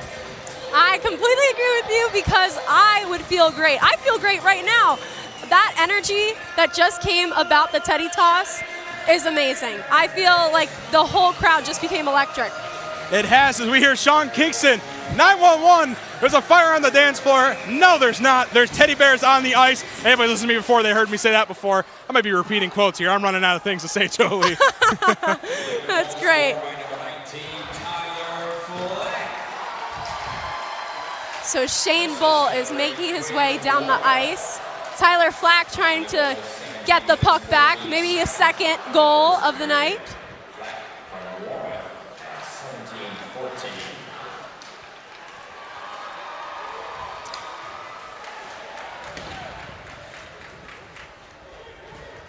And O'Kane has possession for the Red Dragons. O'Kane's trying to see what he wants to do with it. And then he gives it to number 5, Sam Nichols. And now it looks like it's coming back down the ice to the Oswego goalie, Cal Shell. Cal Shell stops it, passes it over to Barrett. And Barrett's looking at where he can put it as well.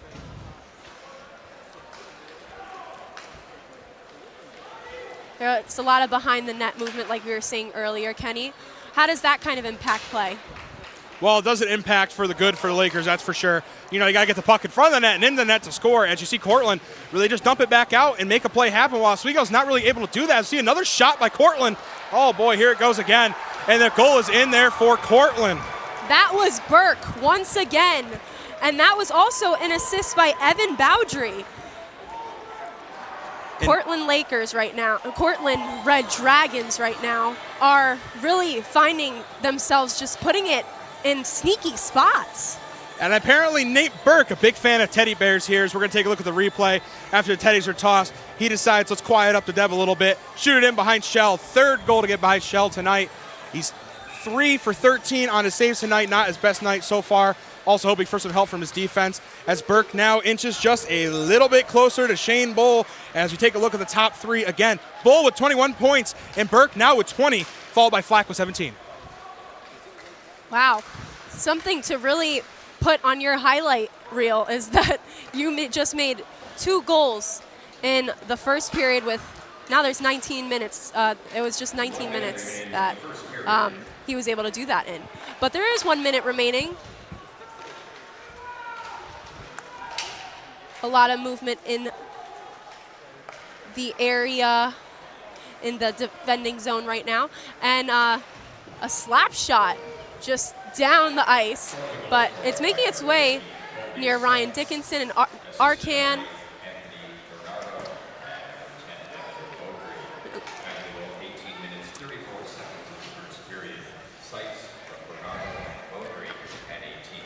Sam Nichols was looking where he could put that puck.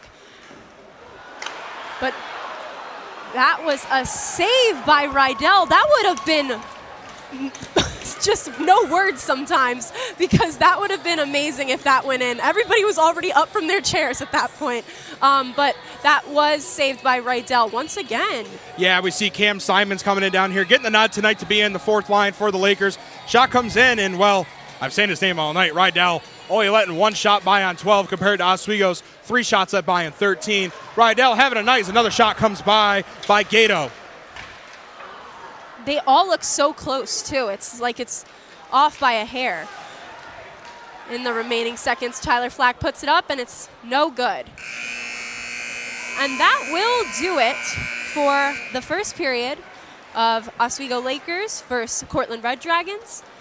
Oswego Lakers are still looking a little down. I don't think that was really the momentum they wanted to end this period with another Red Dragons goal, but there is a lot to talk about in that locker room.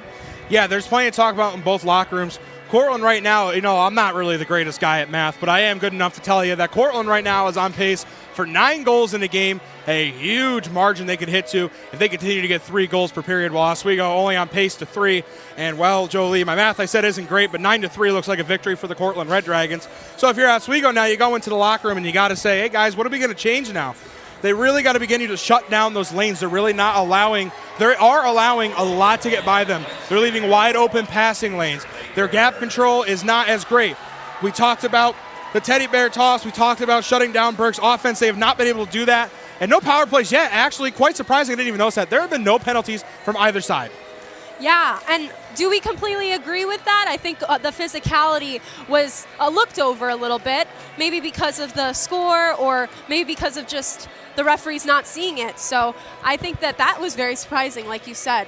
But we will be throwing it down for our sideline reporter, Emily Mike, to give us another report from her point of view, because there's a lot going on down there where she is. So this is going to be A great report, I know it, from Emily Mike.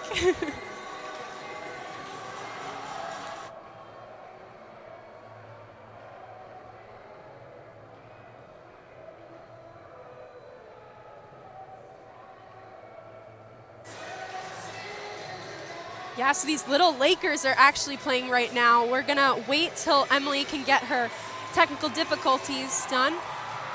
Okay, so there's just a lot of fans cheering on these little Lakers. I mean, they're so good, right? We are seeing hopefully some future Lakers that are going to be in the Deb, and they're going to form a, oh, here comes yellow, coming down, here comes a shot. And what a save, oh, it doesn't get by. What a save there for the black team. The little play-by-play commentary for the little Lakers. All right, so we're going to throw it to break for now, but stay tuned because there's going to be a lot more hockey after this.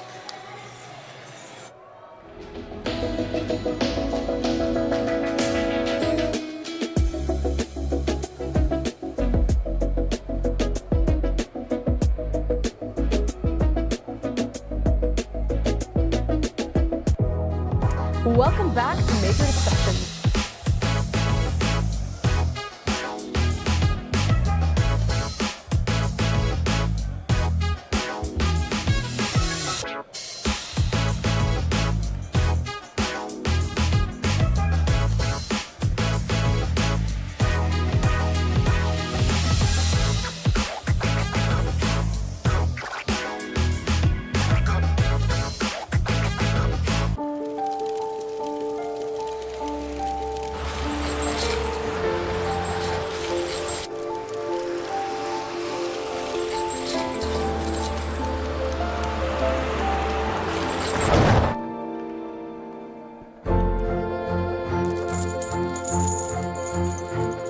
Did you know dragging chains can spark a wildfire? Only you can prevent wildfires. When I was in foster care, I never knew when I would have to move, so I always had my suitcase ready to go. Then one day, I was adopted. My new parents opened their hearts and home to me. My parents cook my favorite breakfast for me every morning. My parents take me on trips I never thought I would go on.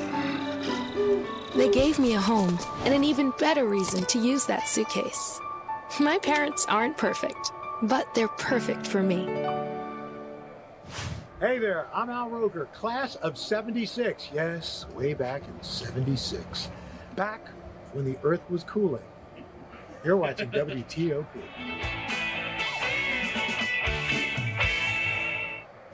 Hey there, I'm Al Roker, class of 76. Yes, way back in 76.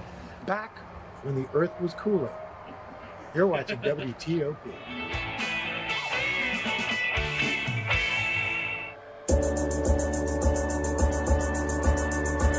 The Kinda Late Show with Chloe and Anna.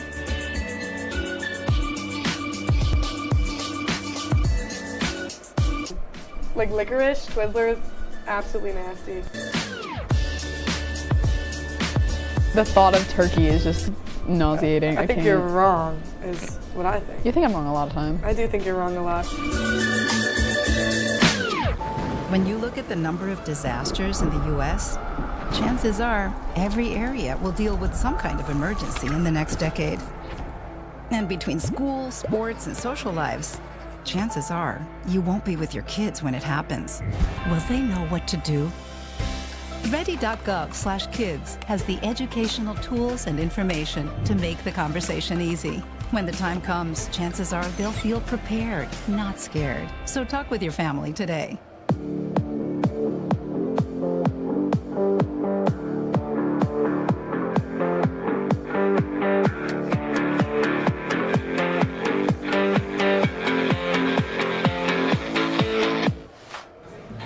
Put the keys down, Kevin. But I'm gonna drive home. There are several warning signs present that you shouldn't be driving. I guess I have really been looking for love in this dating app. Yep, I'm definitely gonna call a ride home.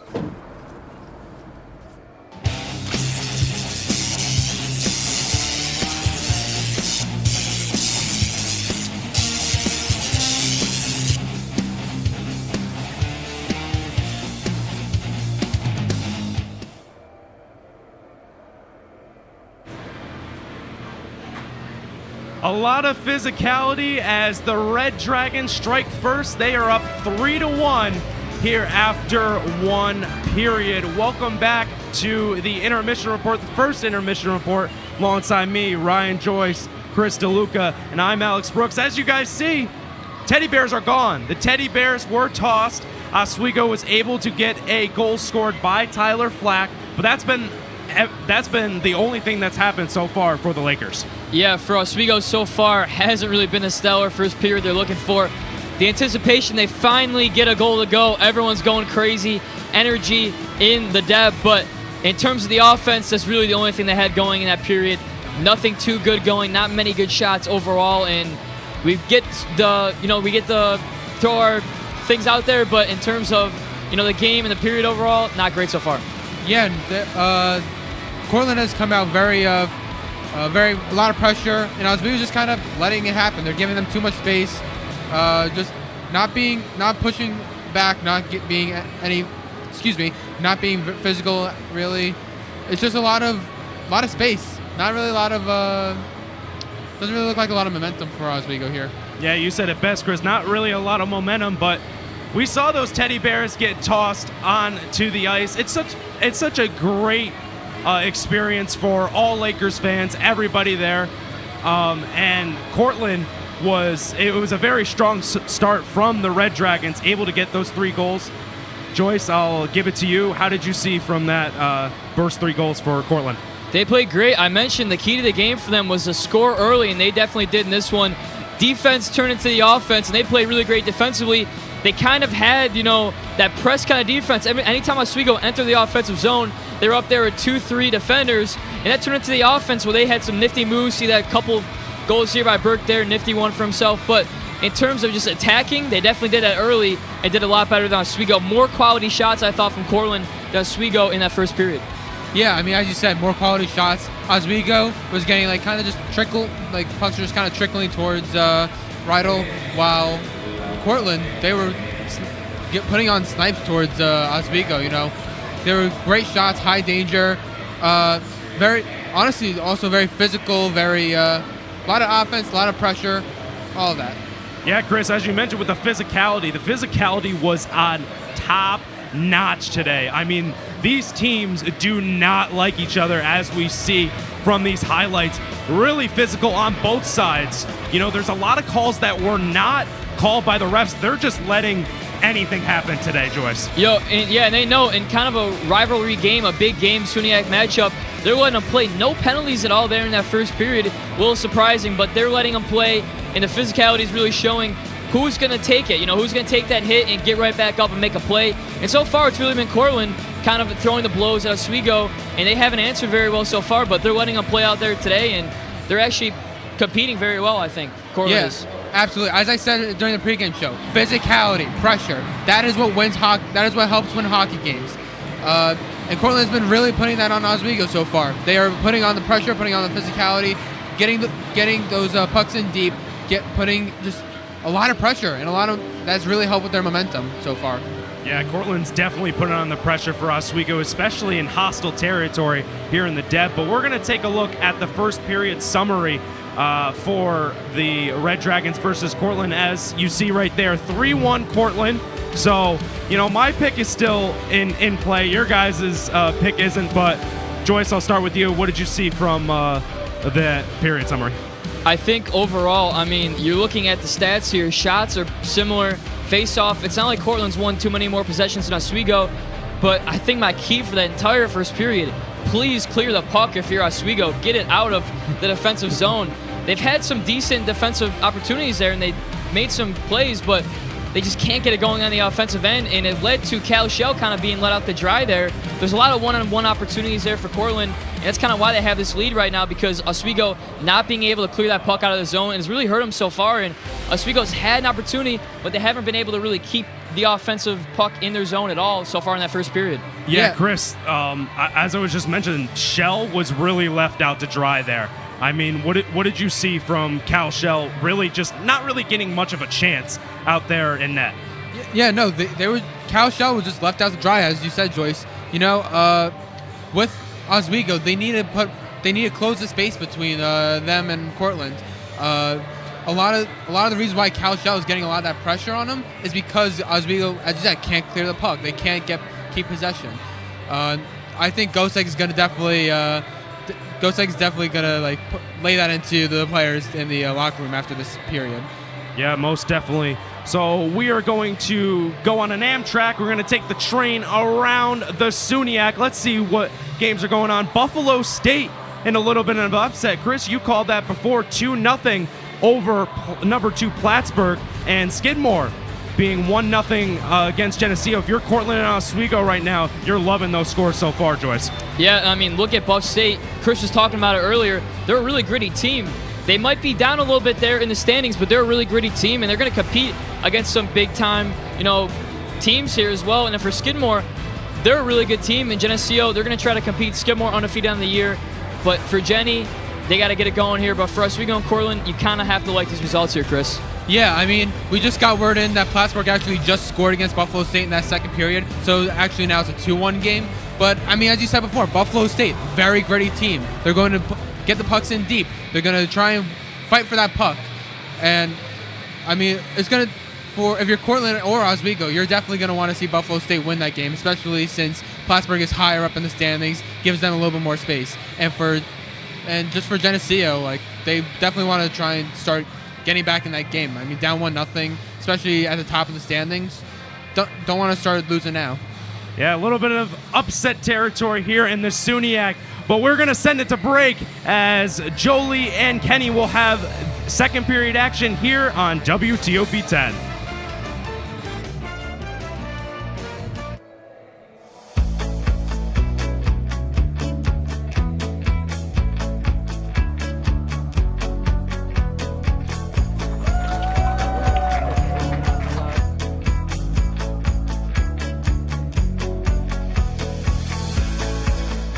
Jill told me it was Kitty from Glee. Yeah, what is it? Al Roker.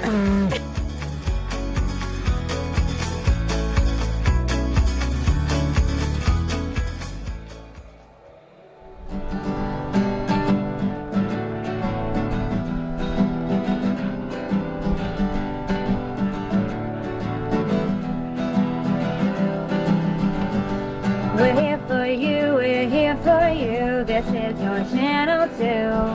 With sports and news and what to do, we're here for you. It's your TV, you're watching WTOP. Your TV, thanks for watching WTOP.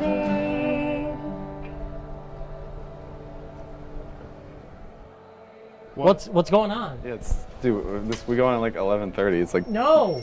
What do you mean no? It's 10:30. 10:30? Yeah, it's 10:30.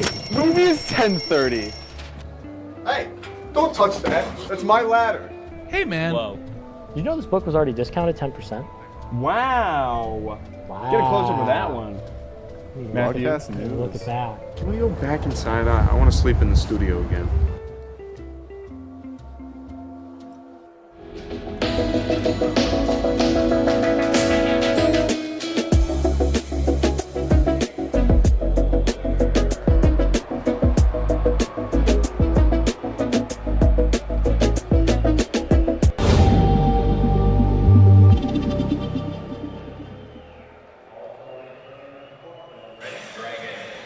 Welcome back to the Deborah F. Stanley Arena. It is Cortland versus Oswego State. We are here. I am here, Jolie Santiago, with Kenny Gerard. Hi, Kenny. Hi, how you doing? It looks like we're doing pretty good in the Deb right now as the Oswego State Lakers have made their way back onto the ice. And here come the Cortland Red Dragons as well. Take a look now. Kel Shell still in net for the Lakers. Looks like Ed Gosik's going to keep his main netminder on the ice after letting up 3 goals on 13 shots, with Milberg and Perron also on the bench as available options there for the Lakers. And a no-brainer there, keeping Jack Rydell on the ice as the netminder for the Cortland Red Dragons, with Mobley and Hine as their backup goalies on the bench right now. As Jolie, we are getting ready for puck drop. We sure are. We're in the second period, and Oswego State Lakers take it away. Baker passes it down the ice to Dickinson, and now Shane Bull came in hot right there. Shane Bull's trying to get the puck back into his possession, and a little battle over on the end. Who wants it more is the real question right now, right? Now if Flack passes it up, it was close to the net, and just kind of trying to find their rhythm right now, I would say, getting back into the game. And we were kind of talking during the intermission about whether Milberg was coming in, and I think that was something just everybody was probably thinking about, but that they have Cal Shell in, that just shows how they really feel and they're ready to go. Yeah, I don't think it was bad enough of a period to see Milberg or Perrant come back in the net for the Lakers. I think that, yeah, Shell might have had a sluggish period and he might have been out of his zones a little bit, but I don't think that it was enough to send Cal Shell over to the bench. He's been a great goalie all year long, and I think if I was Ed Gosick as well, I'd have faith in my goalie. Right, so Baja and Warmouth are trying to cover up the Red Dragons and see if they could get the puck back, and they do.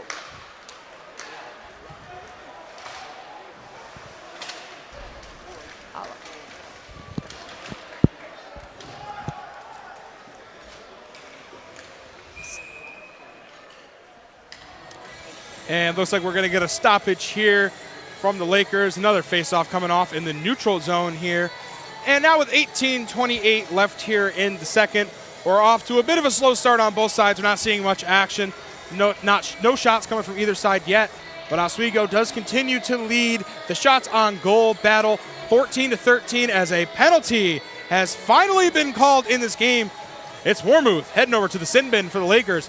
And now Cortland at their first opportunity for the power play. And as I had mentioned, a key for Cortland in this game, convert the power plays, Jolie. For sure, and Sleeth tried to win the face-off, but Red Dragons took power over it. Now they're in the Oswego zone, trying to really push back and see if they could get Shell on the other side. But it looks like we're having some movement for the Lakers. They're going to make some connections here maybe, and they were not able to. Rydell pushed back on them. And now they took that opportunity to come back for Red Dragons. But Shane Bull back. He pushed the puck back to try and give him some time to skate up.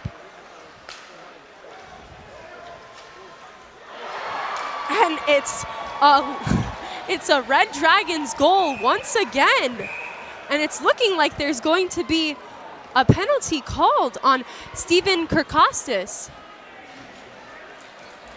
I'm not exactly sure what that call is going to be yet, but it is going to be on Kirkostas making his way into the sin bin. And now it's going to be what would appear to be no goal. And now we're going to see some 4-on-4 action with a 40-second power play coming for the Lakers as we're going to take a look at a quick replay here of what happened. Shot gets by Shell again. Shell looking like he's out of place, almost caught sleeping in the blue.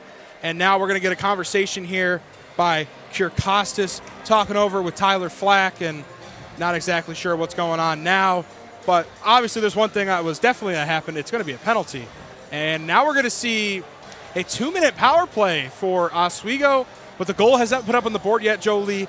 Looks like we're figuring it out here in the Deb. Yeah, and like you were saying earlier, a back and forth. Now it's a back and forth in penalties. Oswego seemed to take that in the neutral zone and trying to see what they can do with it now. And it looks like it's going to be no goal there for the Cortland Red Dragons. Take it away from Kirkostas there.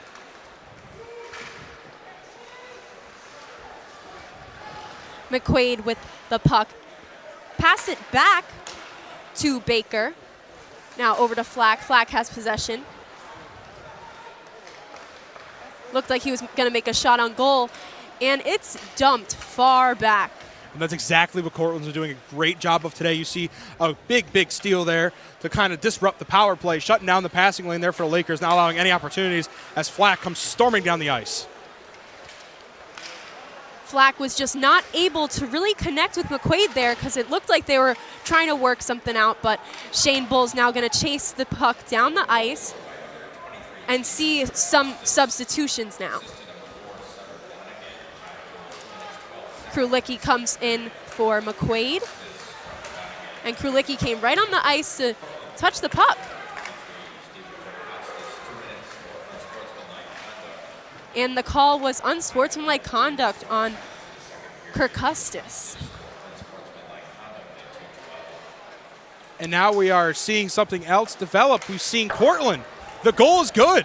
It is now 4-1. Cortland over Oswego. Kirkustis' goal stands, but Kirkustis heads to the sin bin on an unsportsmanlike conduct call. So now the score is 4-1. Cortland leading by 3 in the second period. Oswego's probably going to be making a big push right now. So Barrett has the puck, trying to see where he could put it, and it doesn't get past Rydell. And Barrett was visibly frustrated as he hit his stick into the boards. Like, why can't they just get past this wall? Yeah, and it just appears to be the Cortland defense that is that wall for the Lakers. Not able to connect on any passes now as we're seeing 7 seconds left in the power play for the Lakers. Not much time left in this to get a quick shot and a goal here, hoping that Connor Smart can win the faceoff and get a quick shot for the Lakers, while Cortland, on the other hand, is hoping that doesn't happen as here we go. And as the time winds down for Costas to come out, looks like they're trying to find their strengths for the Lakers. Lakers are trying to see where they could put the puck specifically that works for everybody.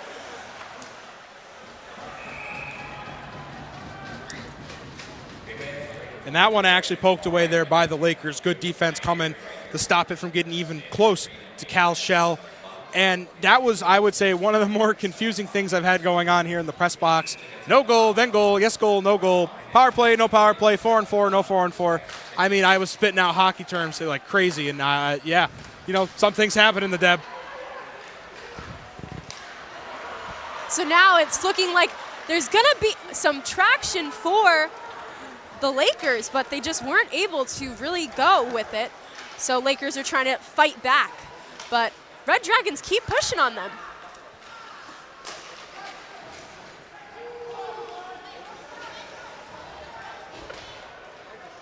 It's really in the Red Dragons' hands as a line change just was taken by the Lakers.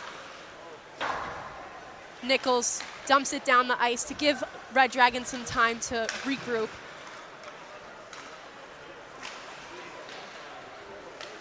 Baker trying to see where the other teammates are for the Lakers. Shell putting his body on the line on the ice down there.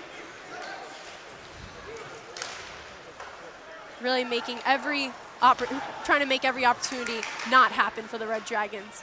Yeah, but it also seems to be one of Shell's kryptonites tonight. He seems to be getting out of place a lot. He is really, really stretching to make some saves that may not be necessary. If Oswego could lock down their defense. Don't know if you blame Oswego's defense there or if you blame Cal Shell for getting out of spot there, but one thing's for sure, 4 goals on 15 shots. It's a 4-1 game. Definitely not the result the Lakers are looking for here on Teddy Bear Toss night. Yeah, with substitutes in and out, it's really feeling like Oswego's trying everything they can. And Noah Bull with a shot on goal. Rydell stops it. Another frustration coming from them.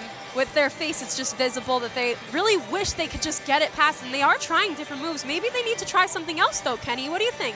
Maybe they do. Take a look at the replay here. We have 2 Bulls in a team. There's Noah Bull. Shot saved by Rydell. Something we said a lot tonight, Rydell having an excellent game, outperforming Cal Shell thus far with 13:55 to go in the second. Do you think they need to try anything new, Lakers? You know, I just think as their defense essentially has just not been that great. As we're taking a look at it here, Cortland shuts down the passing lane, doesn't allow anything to get by, and they have a great breakaway opportunity coming their way. Seitz with the pass. Goes to Kirkustis.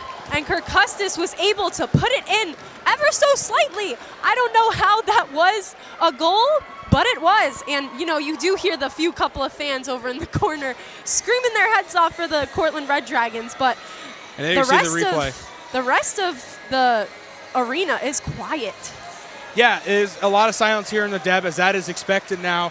As we're going to see that change we were talking about earlier, Jolie, Cal Shell heads to the locker room, and here comes Milberg, Brandon Milberg, now the netminder for the Lakers. A move that I could have seen coming. 5 goals on 16 shots.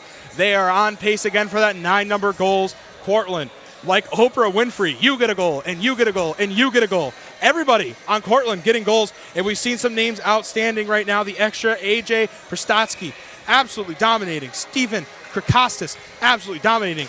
And Nate Burke, the player we had mentioned earlier, absolutely dominating this Lakers defense. They are not letting up on their opportunities, Jolie.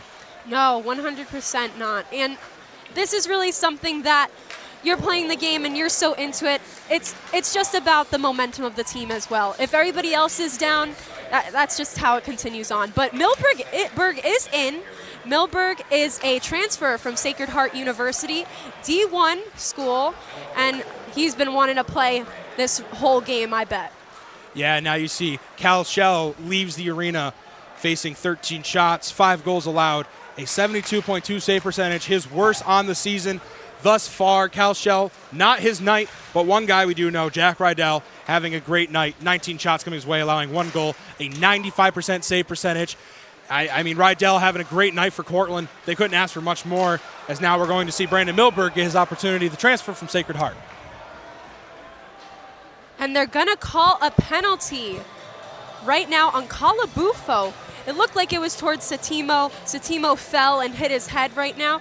But Calabufo goes to the sin bin, as you call it, and we'll give him 2 minutes on the penalty clock. It's a lot of things you can call the penalty box, Jolie. You can call it the sin bin, the penalty box, call it the timeout corner, whatever you want to call it. There's a lot of creative names you really learn to think of, I guess. Yeah, the timeout corner is a good one. All right, so Oswego Lakers did win that face-off right now, but Cortland Red Dragons get possession. Flack with the shot on goal, but it is deflected by Rydell's pad, and it looks like they're going to call another penalty. It appears we are going to get a penalty again on the Lakers, it appears to be, as now we are sitting at a minute 46 left in the power play for Cortland, and looking to see who's taking a trip to the sin bin. Appears nobody. I'm wrong. I apologize. That was not the correct call, but we do have a minute 42 left in the power play for Cortland.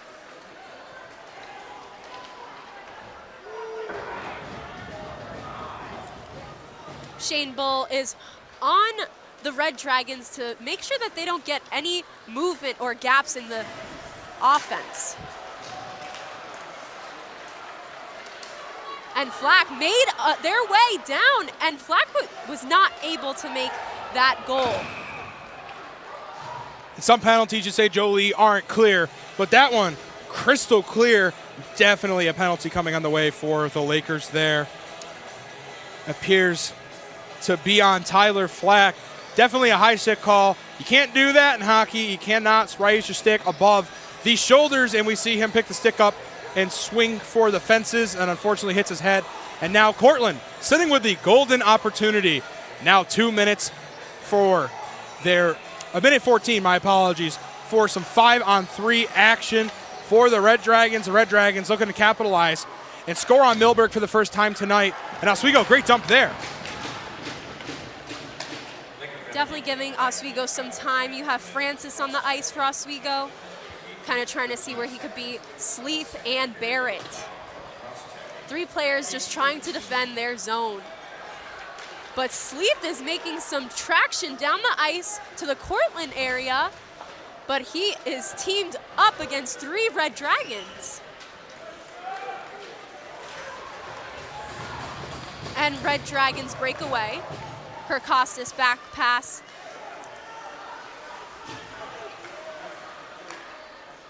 Ficini is trying to see where everyone is and trying to probably make a smart move on them. And it's deflected. And Francis kind of pushed it away with his glove. A little volleyball action there from Francis. Big swing, and the puck goes down into the Cortland zone over the second pair of the blue lines.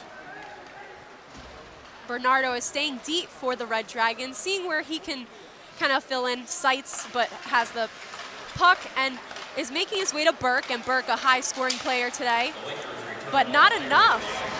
Milberg deflects it. And Satimo staying open for the Red Dragons. Burke with another shot on goal, but not enough. Serio passes it to Burke, and Seitz now takes a hold of it. It's another save by Milberg, though.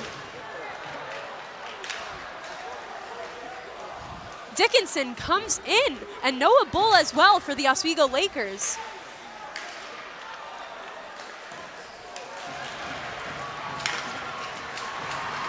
Oswego Lakers push it away to give them some time as the penalty box is empty.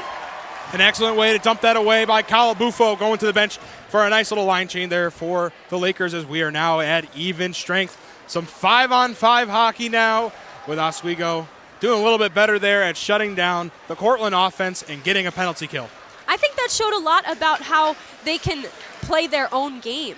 You know, it's different when you try and play at the other team's level. That will really throw you off, but they were making sure that they were sticking together, and that's real teamwork that we just saw right now from the Lakers. Baker puts the puck down. And Red Dragons gain repossession of it, trying to once again see the line change or substitutions that are coming in. Simons came in for Lakers just now. And the communication seems to be there for the Lakers. I hear them calling everything. That wasn't happening earlier in the first period.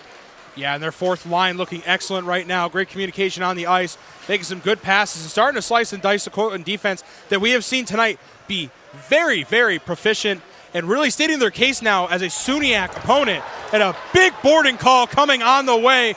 Another very obvious penalty on Cortland. Big hit by Ficini, and he just boarded the Lakers. Yeah, Connor Smart took a hard hit with his head kind of hitting the board back, and even his helmet kind of coming off in a way. That was a lot of movement that Ficini put on Connor Smart there. And well, now we're going to see Oswego get the opportunity out of power play as Connor Smart, again, we saw a big hit there by Ficini, boards him up. Not a legal play here in the sport of hockey in Oswego now, with an opportunity to finally maybe cut this lead down just a little bit. Down 5-1, trying to make it 5-2, Jolie. I've noticed Oswego hasn't spent a lot of time in the Cortland zone. They make the quick passes and want to get something in, make a shot on goal, but maybe they could spend a little more time in this area over here, kind of giving it the time that it deserves, right?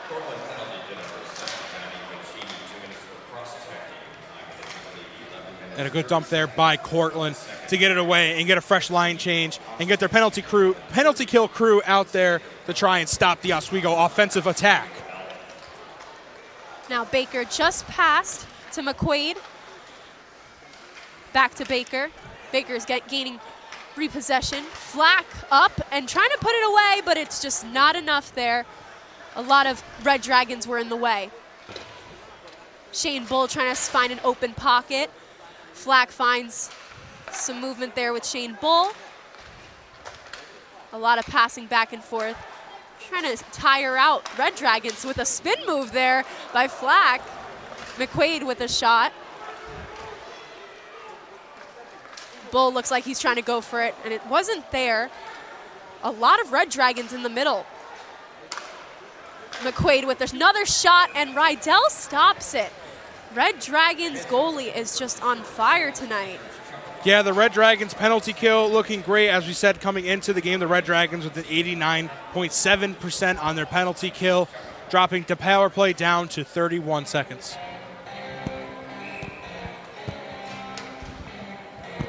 And we are going to throw it down to our sideline reporter, Emily Mike. What does Emily have for us tonight?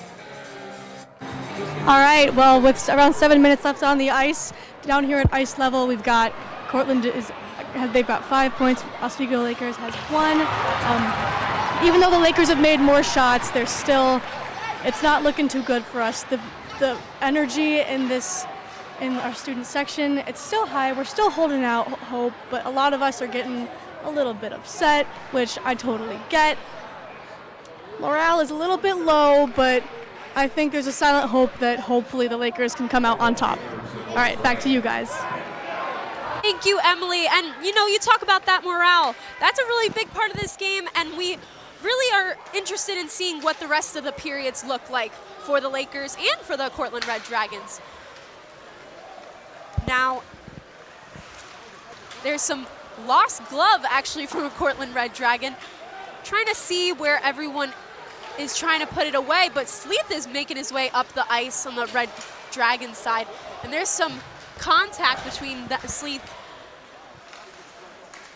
Semrad passes it back.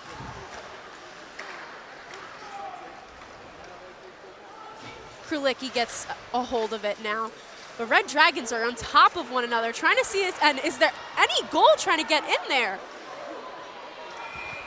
And there's a whistle. Simons is trying to see what's going on over there. A little bit of action down by the net, but we're going to take a little bit of a look around the SUNYAC. The last time we saw the score, Skidmore on top of Geneseo 1-0, but now Geneseo fighting back, now up 2-1 over Skidmore. Geneseo first place in the SUNYAC, looking to continue to hold that first place spot. Oswego, as we said, is now sitting second place in the SUNYAC, and it appears as of now being down 5-1. If they lose this game, they will lose a little bit of that standing that they were really hoping to maintain after a big win at Plattsburgh and Potsdam. And now we just see the complete opposite of what we saw in Plattsburgh. It's now Cortland 5-1 over Oswego, looking a little bit sluggish on the ice, as looks like Oswego is looking for a call. They're not going to get there.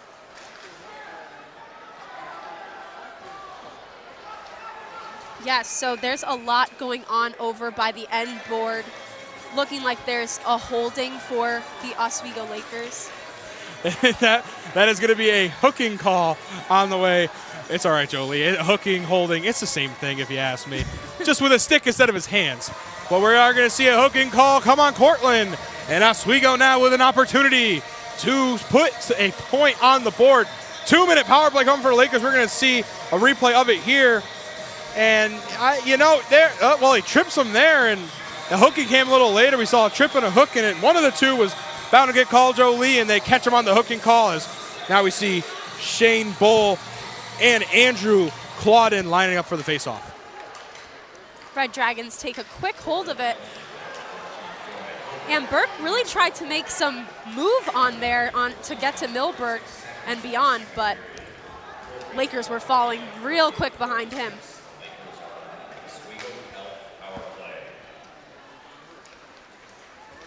Now Oswego with the power play, really trying to see where they are able to work with one another and take advantage of Cortland being down one.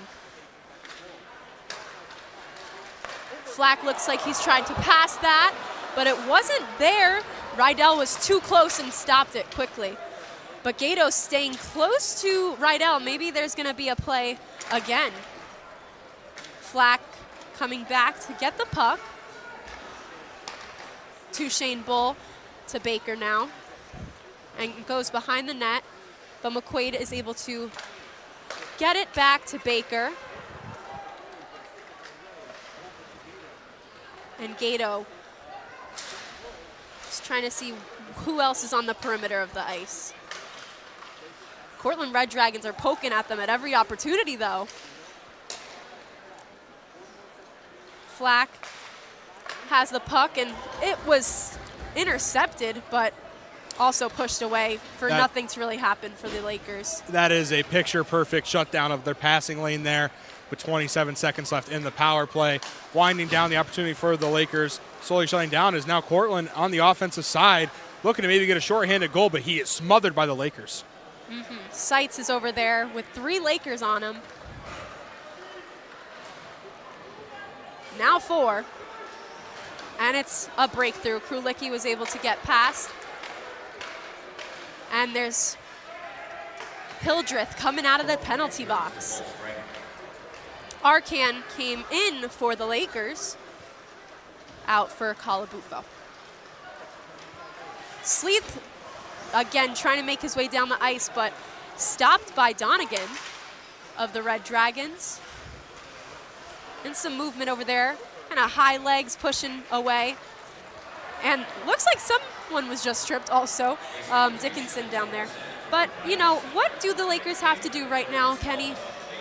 Well, I feel like, that's a question that has a lot of answers right now, and unfortunately, I'm not Ed Gosick, so I can't provide you all with the proper answers, but I can say that the Lakers have a lot to change, and a lot to change very quickly here, Jolie. Yeah, it's feeling like a slower game than what we might be used to at the Deb.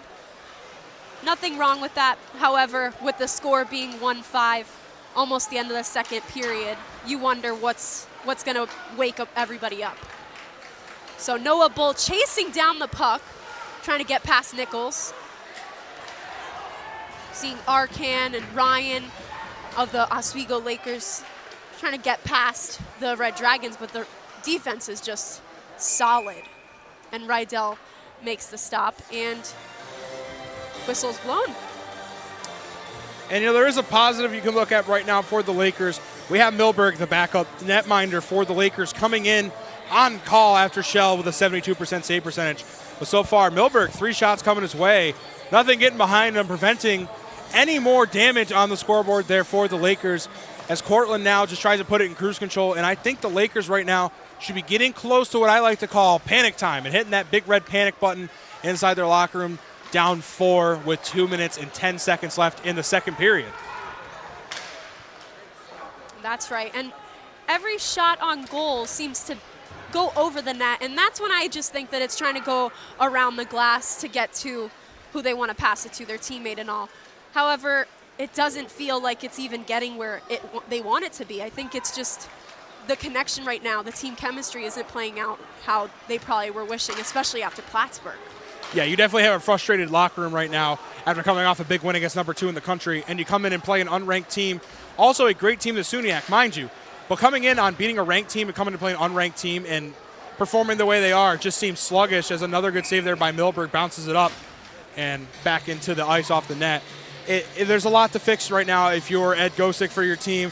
There's not much you can do, but one positive we are seeing is Milberg, 4 shots coming his way, no goals getting by him. And the Oswego fourth line with Cam Simons, Connor Smart, AJ Ryan, Tristan Francis, and Nolan Barrett has actually been doing very, very well for the Lakers. Yeah, Barrett is someone we haven't seen as much, or maybe one of those players in the spotlight, but really doing well and holding down the fort for the team right now. I think I've also seen a lot of line changes that we might have not seen before. Correct me if I'm wrong, Kenny, but what do you think about that? A lot of different players have been seeing the ice today. Yeah, we are seeing a lot of line changes coming from the Lakers, and that might be due to the fact that really none of their lines have been performing to the level they need to. We see 1 goal come from the first line, and the fourth line has been producing defensively for the Lakers, shutting down those passing lanes and looking a lot better on the forecheck than we have seen the first line.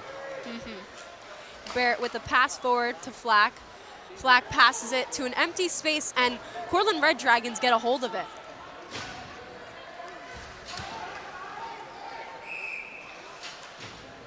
And the whistle's blown. Everybody's trying to find their spot once again. Well, Jolie, I am technically the color commentator here, and I am supposed to be answering questions, but I'm going to present you a question now. Let's switch it up a little bit, Jolie. What do you think now that the Lakers need to do to change the outcome of this game being down 4 this late in?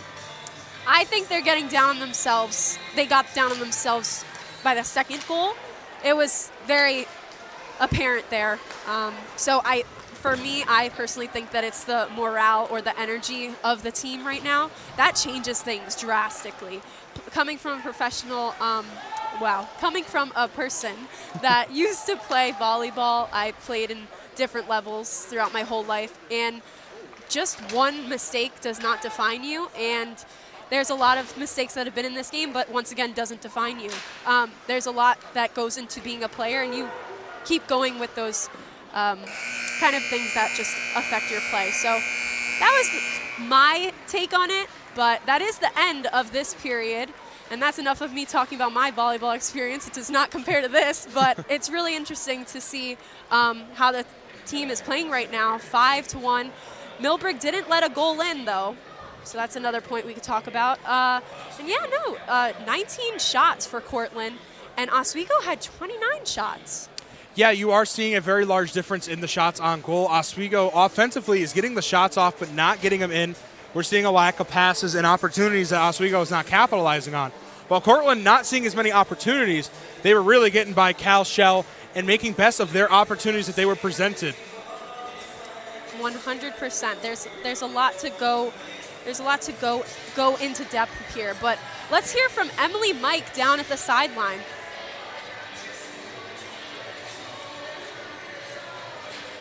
All right, so I think the way that the Lakers should be able to, end up coming out strong the last period is communicate more when we're on Cortland's side of the rink. I also think that number 1 Brandon Milberg, it looks like he's a little bit sluggish, but I mean, it's a towering sport. I gotta give it to him for trying. But yeah, I think overall communication, instead of just sending it up across the ice, I think definitely smaller passes would end up being good. All right, back to you guys. Thank you, Emily. We appreciate it that you're down there. Right now, Chuck-a-Puck is happening, and Team Mini is also coming out, a big part of Oswego's traditions. Yeah, so this was just a really interesting second period. It was different from the first, but there's a lot to recap. So let's throw it a break and talk to the guys after this.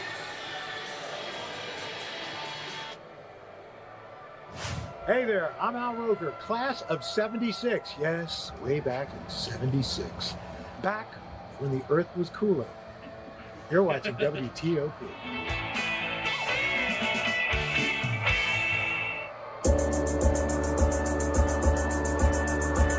The Kinda Late Show with Chloe and Anna.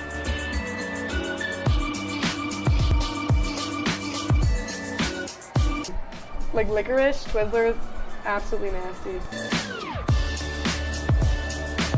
The thought of turkey is just nauseating. I think can't. you're wrong, is what I think. You think I'm wrong a lot of times. I do think you're wrong a lot. When you look at the number of disasters in the U.S., chances are every area will deal with some kind of emergency in the next decade. And between school, sports, and social lives, chances are you won't be with your kids when it happens. Will they know what to do? Ready.gov/kids has the educational tools and information to make the conversation easy. When the time comes, chances are they'll feel prepared, not scared. So talk with your family today.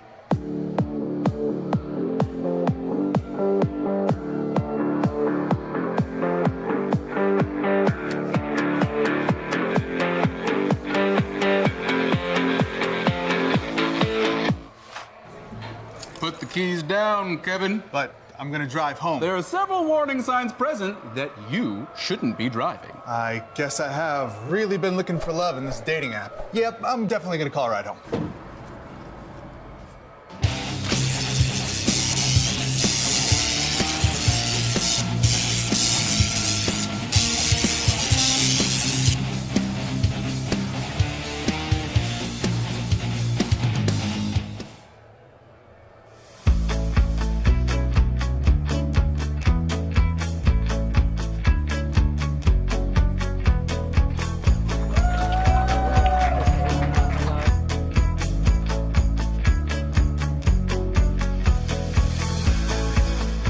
Jill told me it was Kitty from Glee. Yeah, what is it? Al Roker.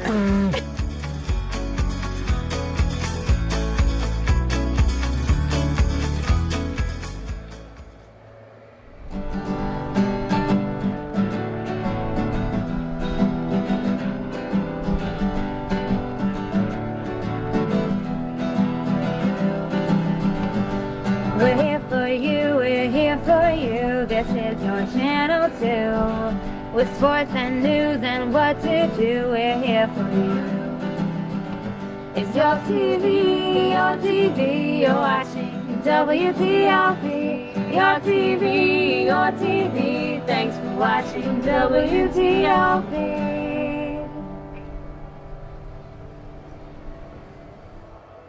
What's going on? Yeah, dude, we go on at like 11:30. It's like No. What do you mean no? It's 10:30. 10:30? Matt, it's 10:30. What do you mean it's 10:30? Hey, don't touch that. That's my ladder. Hey, man. Whoa. You know this book was already discounted 10%?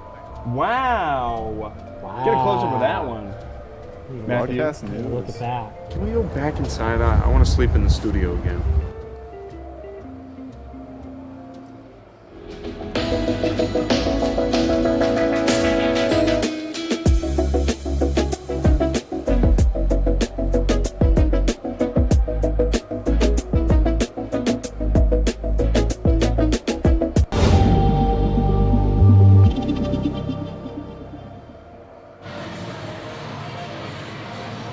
Well, when it rains, it pours. Cortland Red Dragons up 5-1 over the Oswego State Lakers. But welcome back to the Intermission Report. Alongside me, Ryan Joyce, Chris DeLuca, and I'm Alex Brooks. And gentlemen, it has gotten a little bit down. We had a lot of excitement from that first period, getting the Teddy Bears on there, but nothing since, and Cortland's pretty much running away with this one. No, I mean, yeah, for Cortland, it's definitely been the physicality here so far. They've been keeping going with the physicality. A lot of no calls, more penalty calls there in that second period, but a lot of no calls so far. And if I'm going to be honest, Oswego, it's really been lazy passing. It's really kind of been not getting anything going in the offensive zone, and Cortland being way more physical, and they're still letting them play with a lot of no calls, but for Oswego, second chance opportunities, and we look at Stephen Kirkasis, that's why they've been able to do it here tonight for Cortland. Yeah, I mean, as you said, Steven over here got 2 goals in that period.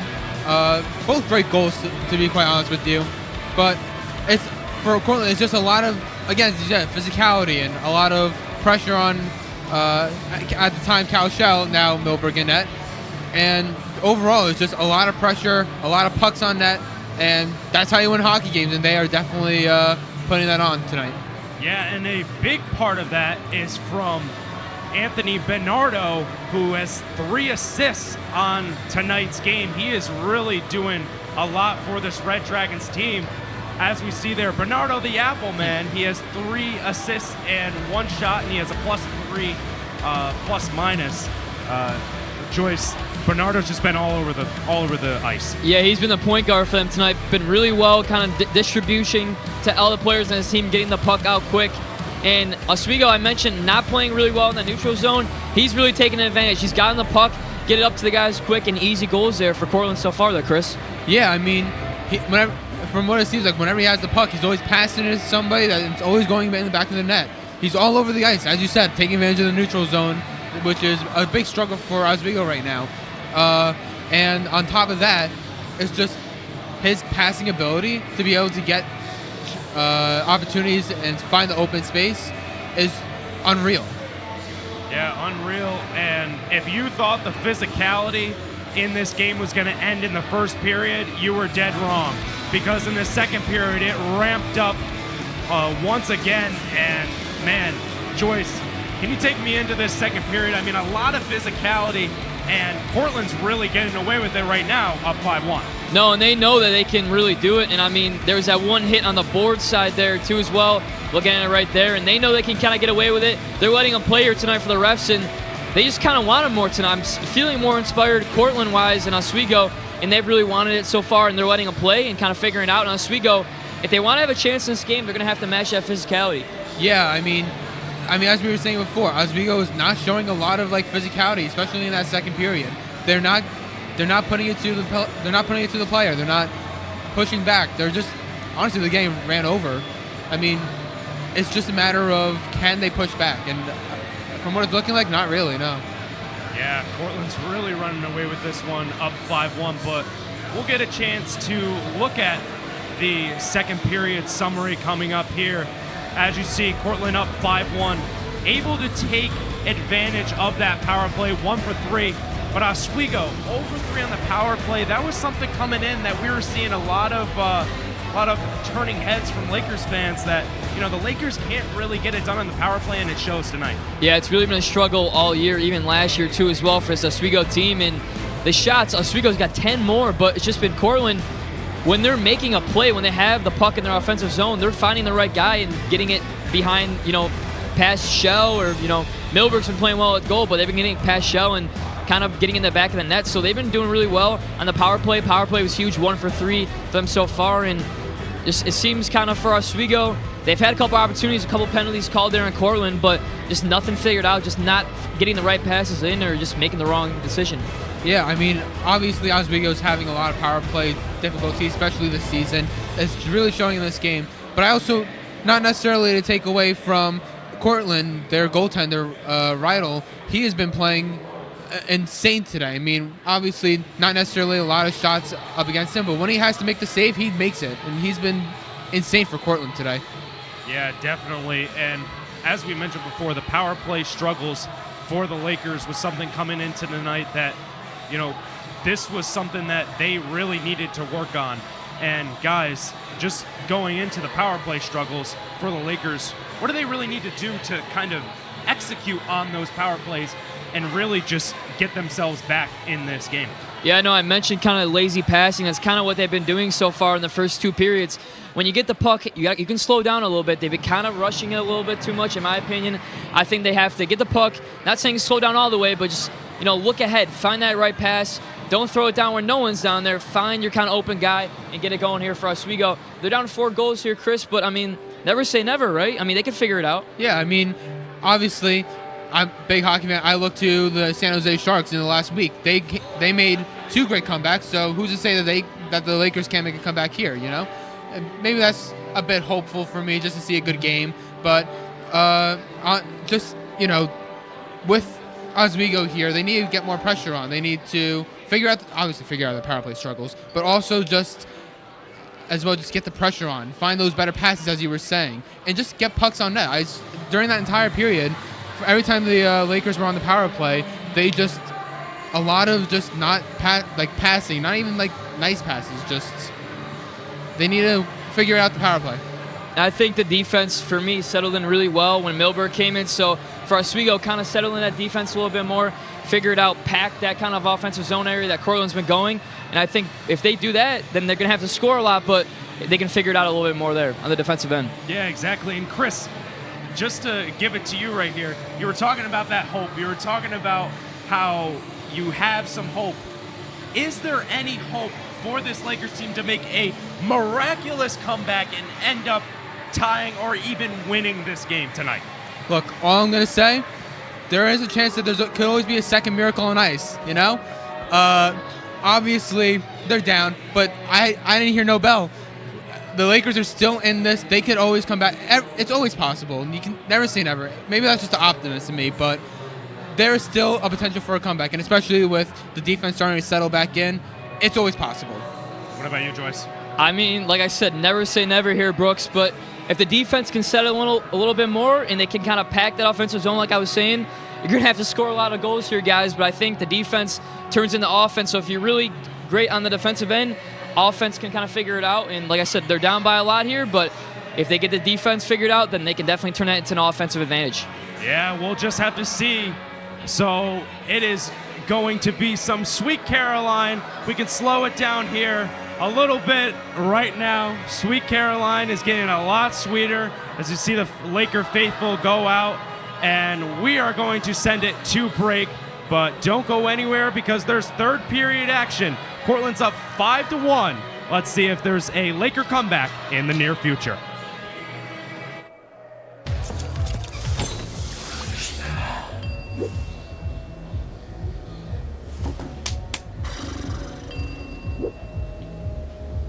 If you need to do something to feel okay to drive, you're not okay to drive. Don't drive buzzed.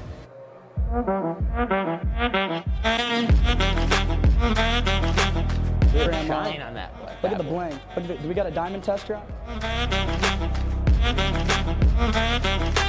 Yeah, that's good, babe. Yep.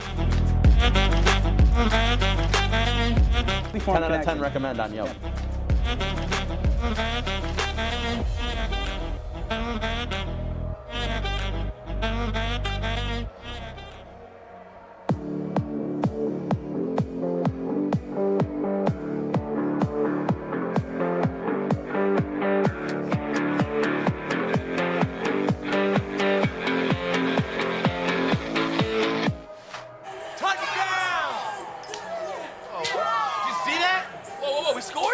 We're going to the playoffs. I can't believe I missed that. Every time I'm buzzed, I spend too much time on my phone. What? I should take your phone away. No. I'll call for a ride. Hey, why does my face look like that? I'm playing with these new face filters. Okay, you know what? Yep, that's mine. But I need that back. No. Kevin!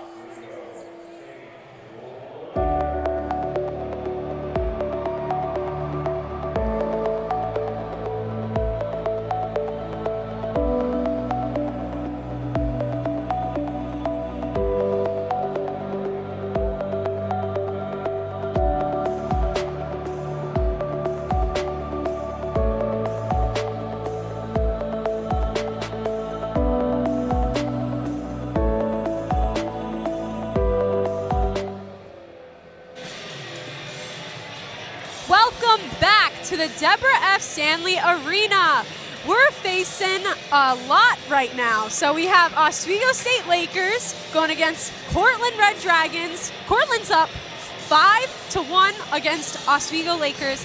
What's the recap of last period? Well, I'll tell you one thing right now. The bells have tolled. Metallica is rolling through the Deb. The Lakers are back. The Red Dragons are back on the ice as we are about to get underway in the third period. Last period, we've seen Cortland again. 2-0. 2 goals. No goals for the Lakers. Milberg coming in net for the Lakers to take over for Cal Shell. Brandon Milberg going 4 saves, 100% save percentage, while Cal Shell got pulled last period. 5 goals on 13 saves, a 72% save percentage, as we are now underway, Joe Lee, in the third and final period here in the Deb. Yeah, Kenny, that was a lot of stuff going on in the last 2 periods, but now we're starting off fresh slate, right? A lot of new things can happen. Game's never over until it's over, and Lakers just, I can tell that there's, right now, coming from the ice, some energy. There's some energy coming right now, so let's see how the rest of the period plays out. So it looks like Kirkostas had possession of the puck for the Red Dragons, but it's going to be pushed up, and Burke has some traction on it, but the whistle was blown, so play stopped. And a quick stoppage here for the Lakers. And yeah, like we said, we saw last period, we saw a bit of a slower period than the start, but another good period for the Cortland Red Dragons, putting in 2 goals behind Cal Shell before Brandon Milberg took over as a netminder for the Lakers. While Oswego put up a donut that period, not letting anything get in. Another great period by Jack Riddell, not letting anything get by him, as he will continue to more than obviously be in net, as he is obviously deserving of that tonight, putting up himself a good stat line to maybe argue himself for the SUNYAC goalie of the week here. Wow, Seitz hit right into the goalpost, almost kind of hitting Milberg down there, but nothing was really made. No plays were made there. So Oswego's puck was intercepted. Red Dragons take over. Seitz kind of feeling out who's on his side and who's not. Just dumped the puck to get rid of it as well. Seitz comes out. Lakers up, trying to see where they could put it as well. You have Sleeth over on the left side. And now Red Dragons are trying to just keep Lakers down, just really pushing their defense on them. And they've been doing that this whole game. It doesn't seem anything new. Barrett with the shot on goal. No, Sleeth was looking for the breakaway there, and Ed Gosick decided to send out the line change for the Lakers, not seeing many opportunities. He was going into a 1-on-3. Not really a breakaway, you'd call it, but, you know, coming down the ice with 3 defenders on 1 offender, it's just usually never going to work out. Good call by Gosick to send in a new line and some fresh legs on the ice. 17:45 to go here. Barrett is still in, though, who's been holding his own pretty much the entire game. I've seen him in most line changes, so that should show that Gosick wants him to stay there. Francis with the shot, and it looks like it was going in, and it just wasn't enough, and a puck goes flying into the stands. Ooh. And Jolie, looks like we almost got ourselves a gift. Probably about, I don't know, 1, 2, 3, 4, about 5 rows down, as looks like a kid's going to grab the puck. And a new souvenir for a Lakers fan. You know, something good to take away from the game. Take a look at the replay here. A little dump over the glass, and, you know, maybe we were tossing teddy bears onto the ice and they're tossing pucks into the stands. That is right, Kenny. Yeah, I saw everybody's faces was full of fright right there, especially mine. Shane Bull with the hit against the board. More hits just going across the glass. Just who wants it more is really the question right now. A lot of passing back and forth. And the puck looks like it almost went into the bench for the Red Dragons, but it did not. And now they're trying to see who can take it away, and it's Shane Bull. Dickinson up the ice. A pass that is stopped by Rydell. And Rydell is going to ice the puck there. Regroup for the Red Dragons, and Oswego, again, looking to huddle up and make something happen here, as we are definitely now in official panic mode for the Lakers, now down 4 goals, 16:43 to go here. Trying to maybe get something out of this game, maybe even get another goal or 2 in, pad the stats a little bit, but right now not looking good for their SUNYAC standings. currently sitting in second place with 12 points. Cortland sitting with 10. If this game continues to be the way it is, Cortland will overtake Oswego in the SUNYAC standings with 12 points and win the head-to-head battle over the Lakers, with the Lakers continuing to have 12 points going into a game tomorrow night against number 4 ranked Utica. Yeah, Geneseo was SUNY Oswego's first SUNYAC loss, and Cortland looking to try and be their second here. What did you see back in the Geneseo game with Oswego Lakers, Kenny, that you might think is happening here as well? We're seeing a lot of sluggish play. We're not seeing a lot of heart on the ice, I like to say. We're not showing a lot of adrenaline or energy. We saw that first goal go in for the Lakers. The Teddies were tossed. And we saw a bit of momentum swing over to the Lakers side. Well, I remember we then saw Prostowski come in and drop a goal on the Lakers. And right then and there, you felt the wind get sucked out of the Deborah. And that was just it. At that moment, you kind of saw the Lakers bench kind of collapse a little bit. And it seems like they've been out of this game ever since then, not showing any energy, adrenaline, or heart. And that right now is, I think, what's costing them this game. Yeah, Red Dragons really capitalizing on the Lakers in times where they might feel defeated before the game's over. But that was a really close goal for Shane Bull. It looked like it was going in. I saw others get out of the chairs. Sleeth with the hit against the board. Krulicki's trying to see where he can stop the puck and intercept it, but it's just too late for him to do that for the Lakers. But it's back to the Red Dragons once again. Kirk Costas trying to get the pass, but it's actually past the sights. And a line change for the Red Dragons. Looks like Oswego Lakers are trying to take advantage of it. Barrett really skating down the ice to get ahead of the Red Dragons before they came out of the bench. Smith for Red Dragons coming up. It's a lot of back and forth like we were talking about, Kenny. Does that exactly mean that it's evenly matched? Or would you say that kind of when it is a back and forth like this, it's no one is able to put it away properly because they're trying to find those disadvantages for the other team? Yeah, and it looks like Oswego is trying to get something to tie it up here. But you know, Jolie, since we're talking about ties, we're going to take a look at another game up in the North Country. Plattsburgh, Buff State, all knotted up at 4. An upset maybe on the horizon there for the Buff State Bengals. And Plattsburgh looking to avoid dropping their second straight SUNYAC matchup against a team that was underranked. Coming into the game against Oswego was 9-0 on the year. Now sitting at 9-1 after the matchup with Oswego. And now Buff State looking to try and make that 9-2, while Plattsburgh looking to make something happen. Currently ranked number 2 in the country. Would definitely hurt their standings if they do drop a game to Buff State. Thank you for the update, Kenny.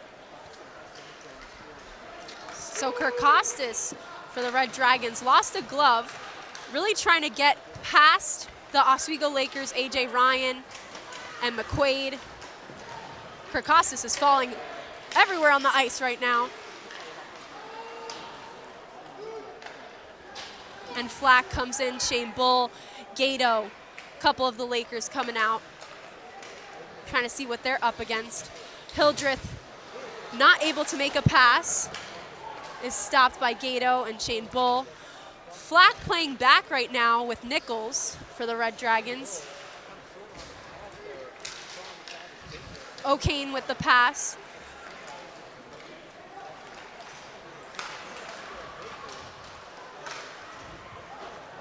The pass is just back and forth. Flack is able to gain repossession with a nice back pass to Gato there. And a lot of play in the neutral zone right now. Not particularly something we could say somebody is winning in. What do you think, Penny? Right now it appears I think Cortland is winning that neutral zone battle. As we had said, that was something I had mentioned up early in our keys to the game. Cortland, their third key I had was own the neutral zone, and Cortland has absolutely done a great job at owning the neutral zone this game. Thus far, continuing to own that neutral zone has allowed them to get many opportunities and continue to pass it into the Oswego zone, create opportunities, make passes. And it doesn't even matter what the Oswego defense is doing. They can shut down every single passing lane, but they continue to win that neutral zone battle. It's just working out really well for them. And Oswego, it's been a long, long time since they scored, as you guys just saw on your television there. I didn't read the exact time, but I'll tell you one thing. It's been a long time, Jolie. Yeah, the fans also don't seem too enthusiastic right now. The student section definitely emptied out a bit. But that happens when there's just two teams that are definitely in the SUNYAC. They've played a lot of games already. They're trying to find their rhythm this one, but Cortland is obviously overpowering, and Laker fans don't like it. No, I know. As if you were a Lakers fan right now, you are definitely not the happiest person in the world as we're seeing a 5-1 deficit for the Lakers. They came into this game off a very, very strong win, beating the number 1 team in the country for the second time this year, earlier on defeating Hobart and then beating Plattsburgh, and now they come into a game against an unranked opponent and they're just not performing the way they should. While Oswego, though, is winning the face-off battle 30-16 and continues to win the shots on goal 35-22. Oswego dominating in a couple of categories that should be in their advantage, but not capitalizing on opportunities. And Jolie, they're losing in the one category that matters most, and that's points on the scoreboard. That is correct. 5-1. About 12 minutes left in the third period, left in the rest of the game. A lot of movement on the boards. And refs kind of thought something was happening between Oswego and Cortland players there, but it seemed like everything was kind of tamed. Yeah, you know, looked like a little friendly hug there to Buffalin, but yeah, you know, maybe they're in the Christmas spirit, Jolie. Maybe they're feeling holly and jolly, giving a couple hugs out there. Of course. What else would they do exactly, right? Exactly. Francis with the pass to Barrett. Barrett passes back to Francis, trying to travel up the ice to get into the Cortland zone.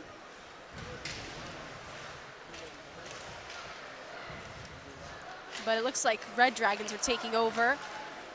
It's a lot of sloppy play over in the left side of the ice. But Arcan with the shot on goal. It just wasn't enough there. AJ Ryan with another shot, but too many people were in the way. McQuaid, including a couple Red Dragons.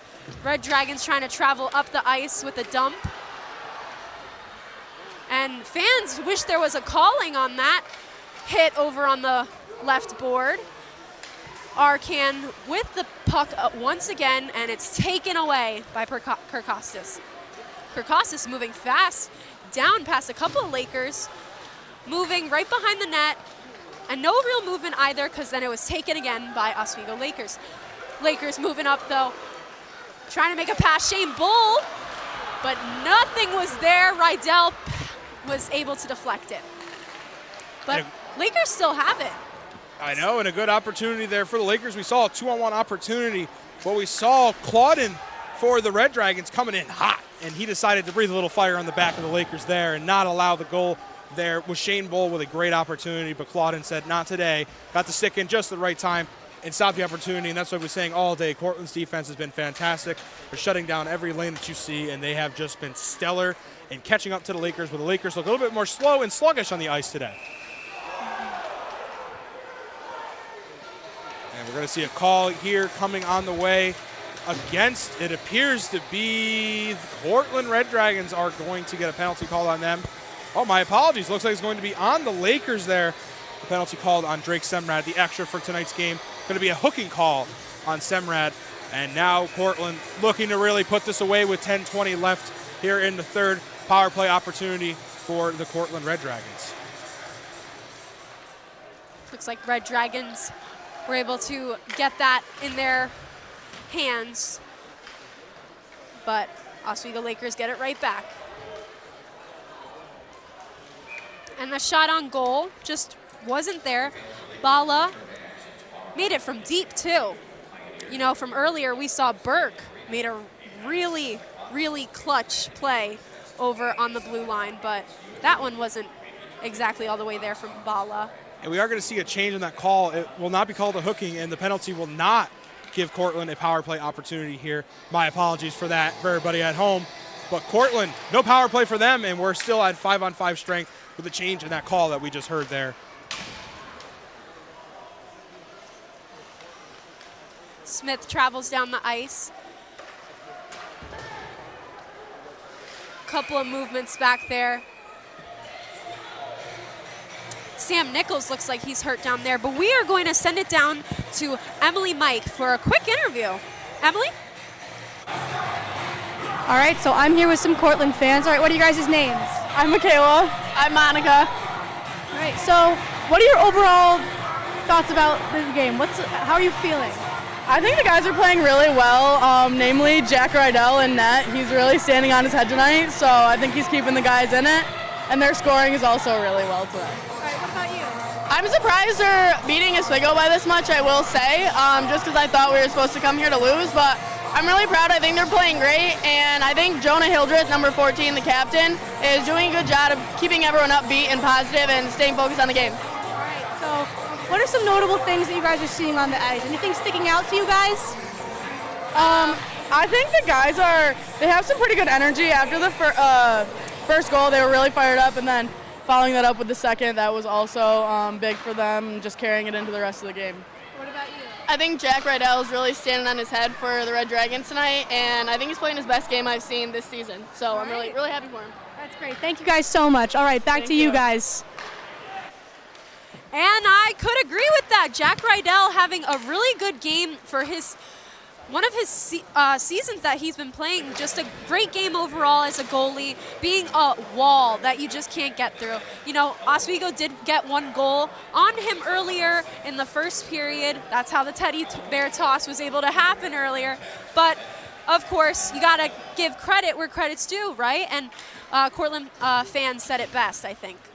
I couldn't agree with you more there. Cortland fans are saying it the best. Rydell having a stellar performance here, as during that interview there was a call on Daniel Calabufo is going to get the power play for Cortland now with a minute left to go in the power play for Cortland. 5-on-4 opportunity for the Red Dragons, again trying to seal it away and really put the nail in the coffin here in Deborah F. Stanley. Right, and there's been a couple shots on goal for Red Dragons, really trying to make something happen. Dominic Satimo with the puck. Pass back to Serio. And Seitz is trying to tell him, I'm back here. You can pass it to me. And now they're playing real deep. Serio. And now Red Dragons are having a line change. And Sleeth with the shot on goal, but it was deflected by Rydell. That's why Red Dragons were chasing down Sleeth over here. They really saw that coming. Yeah, quick line change there for the Red Dragons. Almost goes a little bit south there. But Sleeth coming in for the quick shot. He sends it a little bit too far north, up to the North Pole with Santa and his elves for this holiday season. Gave them a little bit of a gift to give out to maybe a Laker or a Red Dragon fan this holiday season. Oh, it's great, Kenny. And the Lakers now have Calabufo back in because they're in full strength. But actually, Calabufo will stay on the bench, and Smart will come in for him. Buffaline puts the puck real far down behind the net on Oswego's side. Oswego's trying to find their sweet spot. They really are, but Noah Bull's really powering through. Smart, McQuaid, really trying to find that pocket that they can put it in.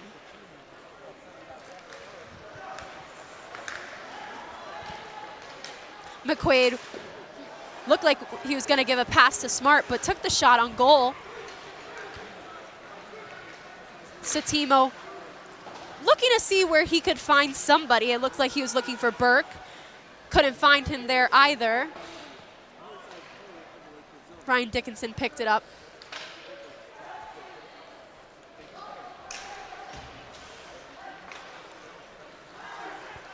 And now it's far across the ice, and refs are going to call an icing.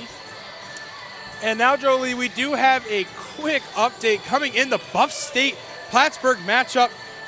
Upset is now on the horizon. There's a minute 29 left in the third period, and the Buffalo State Bengals have taken the lead 5-4 over the Plattsburgh Cardinals. Plattsburgh currently skidding right now in the SUNY, trying to claw something together. And while Oswego here in the Deb, we're seeing also skidding in the SUNY, while Cortland trying to really roll their way up the standings. Currently up 5-1 with 6:33 to go. Yeah, that's a lot of different SUNY games that's been going on the past couple weeks. Actually, I think just last week was one of the big games as well. So there's just a lot of big games coming up, and that will continue to be happening. And speaking of big games, Jolie, we also see now another update. It's now 3-2, Geneseo over Skidmore. Geneseo currently leading the SUNY standings, looking to get that 14th point and maintain their #1 spot, which appears to not be in as much jeopardy as it was before, as the Lakers now down 5-1 against Cortland. while Skidmore had the early 1-0 lead over Geneseo. Geneseo has now got their way back. It is now 3-2 Geneseo.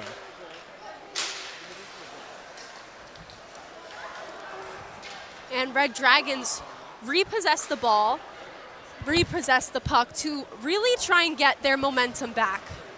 Because with the line changes, it seems like there's difference in play. And these are some hard hits that are coming from the Oswego Lakers. And Coach Cardarelli down there is wanting calls made. And you got to bet that Cardarelli's really happy right now playing his former team. The team that he helped lead to a national championship in 2007 has now come into the Deb once again. Last year winning 4-3 in January in overtime over the Lakers, upsetting them, almost costing them that SUNYAC regular season title. While now he comes in and puts their SUNYAC standings in early season jeopardy, up 5-1. You got to think, Jolie, he's having a great day right now. Yeah, I think it's always cool to play somebody that you used to know in a way. And Coach Cardarelli used to know the Lakers, and he knows Coach Gosick very well. I know that. And Warmouth now trying to get the puck on Oswego's side, and once again intercepted by Red Dragons. Red Dragons put it away, far, far away. And it's another icing. A lot of icing calls tonight. Yeah, when you look at Oswego, they're kind of just at this point looking to dump and get something to happen. With 4:54 left to go, there's really not much you can do down 4 goals. Now needing basically a goal a minute here. Well, actually, they will need a goal a minute to take the win here to go 6-5. But Oswego now kind of scrambling, trying to figure out what to do as they're getting the face-off in the Red Dragon zone.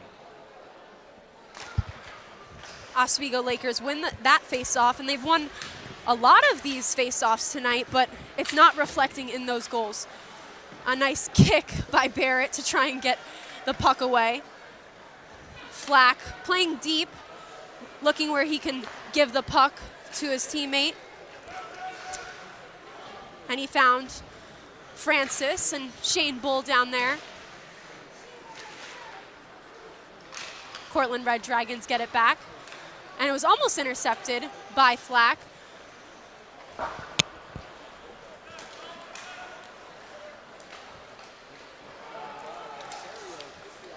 Barrett's really trying to put the pressure on the Cortland offense when they try and come into the Oswego zone, because Barrett does not want to see any more goals for Cortland Red Dragons. Shane Bull tried with that shot as well. But it's just a pretty slow game right now. It might be Cortland trying to slow down the Oswego offense, not give them any hope for even another goal. But it is definitely a slower game than the people in the Deb are used to. Playing behind the net. Krulicki with the shot on goal kind of gave himself enough time to step back and see where the goalie was positioned, but it just wasn't enough there. Calabufo also trying to see where the goalie is. Sleeth tried to take that away from Burke, but it wasn't enough, and Calabufo's helmet is off. And now, you know, I got a little update myself fresh off the Steve Lee Press Box Panini Press. The Buffalo State Bengals have now scored again against the Plattsburgh Cardinals. 33 seconds are remaining in that game, and Buffalo State has now taken a 6-4 lead in their game in the North Country, looking to upset the 9-1 Plattsburgh Cardinals, trying to make that happen. While we take a look here in the Deb, Oswego now down 5-1 against Cortland, looking to shake off this little SUNYAC matchup and make their way up the rankings.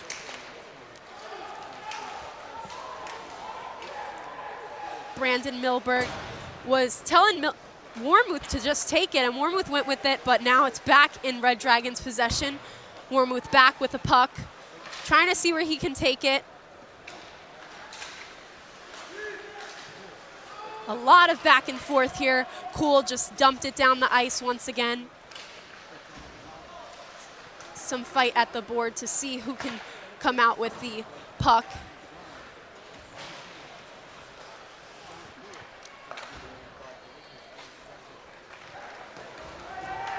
Calabufo is pushed into the Cortland bench, and he comes out AJ Ryan comes in, Arcan's in, Francis in, along with Barrett once again.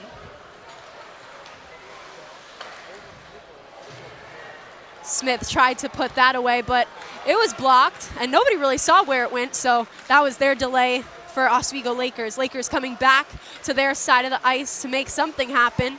McQuaid coming in, but there's too many people in front of him. McQuaid once again trying to find where the puck is, and he got it. And it was something. Francis was so close. McQuaid back with the puck.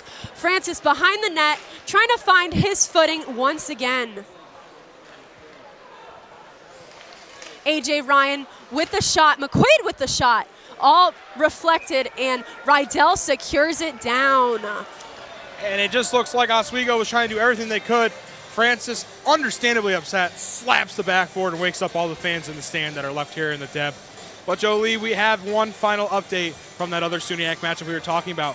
The Buffalo State Bengals have defeated the Plattsburgh Cardinals 6-4, upsetting the Cardinals, number 2 in the country. Buff State very far from being ranked so far this year. But Buff State taking the 6-4 win over Plattsburgh, really going to shake up the standings now as Plattsburgh is going to drop to 5-2 in the conference.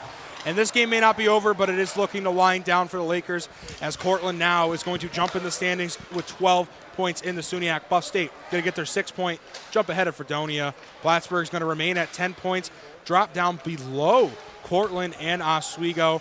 Plattsburgh going to sit in 4th after their game. Oswego looking to be like they're going to drop into 3rd place. Cortland going to move up to 2nd place in the SUNYAC. And now we see Geneseo looking to get a decisive win in Skidmore. And they would be at 14 points in the SUNYAC and taking a undeniable lead, up 2 points on everybody in the SUNYAC, having a 6-1 remaining in their conference. Yeah, Kenny, some real upsets there. And it looks like a goal! Wow!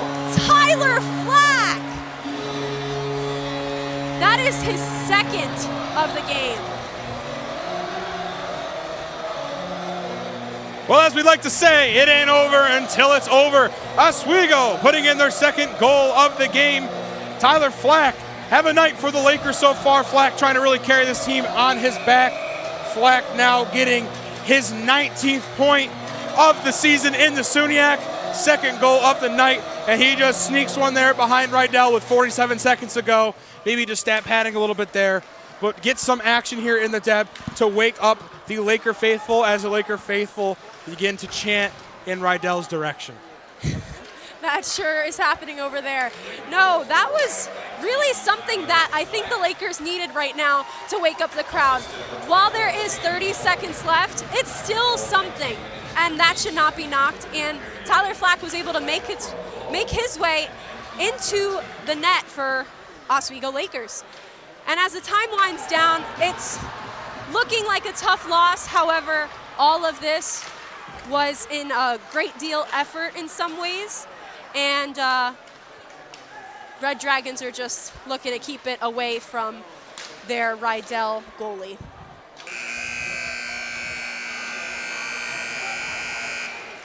And that will do it for tonight's matchup between Oswego Lakers and Cortland Red Dragons. What are your final thoughts, Kenny?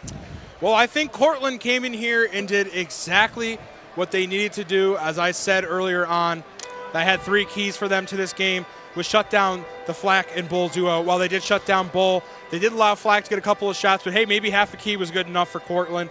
They converted on their power play opportunities. And one thing that I think for sure, Jolie, that they absolutely did amazing on was owning that neutral zone. Earlier on in the first period, we saw Oswego come out on fire, seemed a little bit into it, and now it's just not the exact result that they were looking for, and they just saw the neutral zone was owned by Cortland all night long. Well, Oswego did let the Teddies fly. They did not score first. They did not shut down Burke's offense, and they did not stop the power play, falling on all 3 keys, failing on most of their cylinders tonight, and Oswego is going to drop their 2nd SUNYAC matchup of the season. First one at the hands of Geneseo here in the Deb, and now dropping to the Cortland Red Dragons for the 2nd consecutive time here in the Deb, 5-2. Well said, Kenny. Yeah, Rydell for the Cortland Red Dragons did a phenomenal job of putting up that wall, that real place that they're not able to get past, and it really broke down the Lakers from the very beginning, from probably the second shot for them. So that, I think, takes it away. But let's throw it down to Emily for also some final thoughts. Emily. All right, so I think in terms of just the way that the Lakers played, we put up a great fight against the Red Dragons, even though we did ended up getting, Red Dragoned through the mud. They definitely could have picked up and filled in the slop a little bit better, but I think overall the communication got better at the end of the third period, and I still think that the Lakers put up a really good fight. All right, Jolie, back to you. Thank you, Emily. So that will do it for tonight's game. There was a lot of kind of things that were going through everybody's mind for tonight. Everybody kind of thought that Oswego will definitely take the lead early, but tonight's final score tells different, 5-2 Cortland, Oswego State. But that will do it for us. I'm Jolie Santiago, Kenny Gerard here. We thank you for tuning in, and we look forward to seeing you again at our next broadcast. Take care.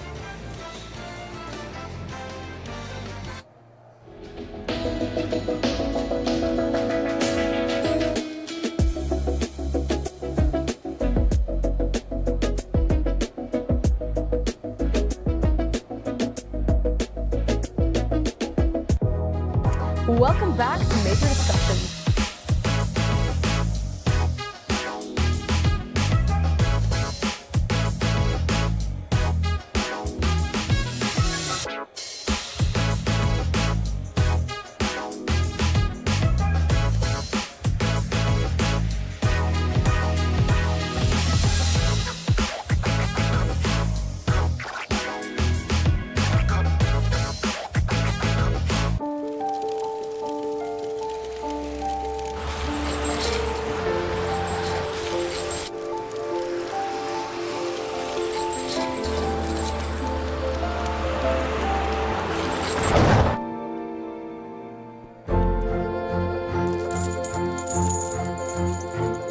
Did you know dragging chains can spark a wildfire? Only you can prevent wildfires.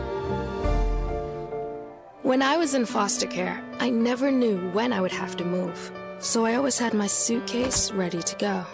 Then one day, I was adopted. My new parents opened their hearts and home to me.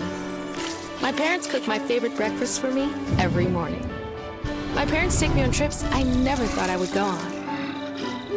They gave me a home and an even better reason to use that suitcase. My parents aren't perfect, but they're perfect for me. Hey there, I'm Al Roker, class of 76. Yes, way back in 76. Back when the earth was cooling. You're watching WTOP.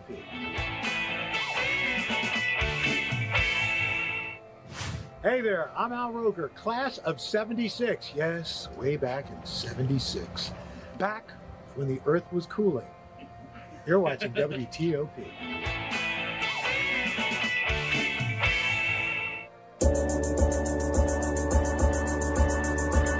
The Kinda Late Show with Chloe and Anna.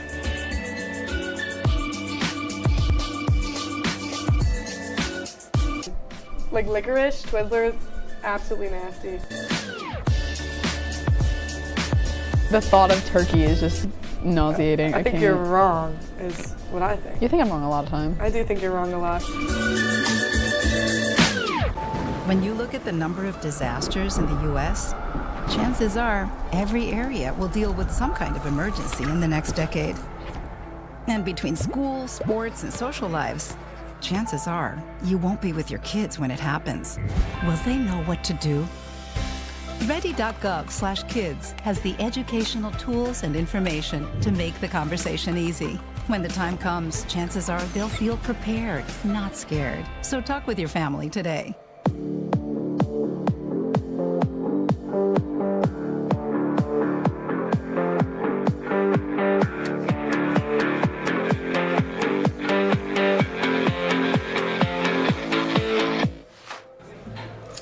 keys down, Kevin. But I'm gonna drive home. There are several warning signs present that you shouldn't be driving. I guess I have really been looking for love in this dating app. Yep, I'm definitely gonna call a ride home.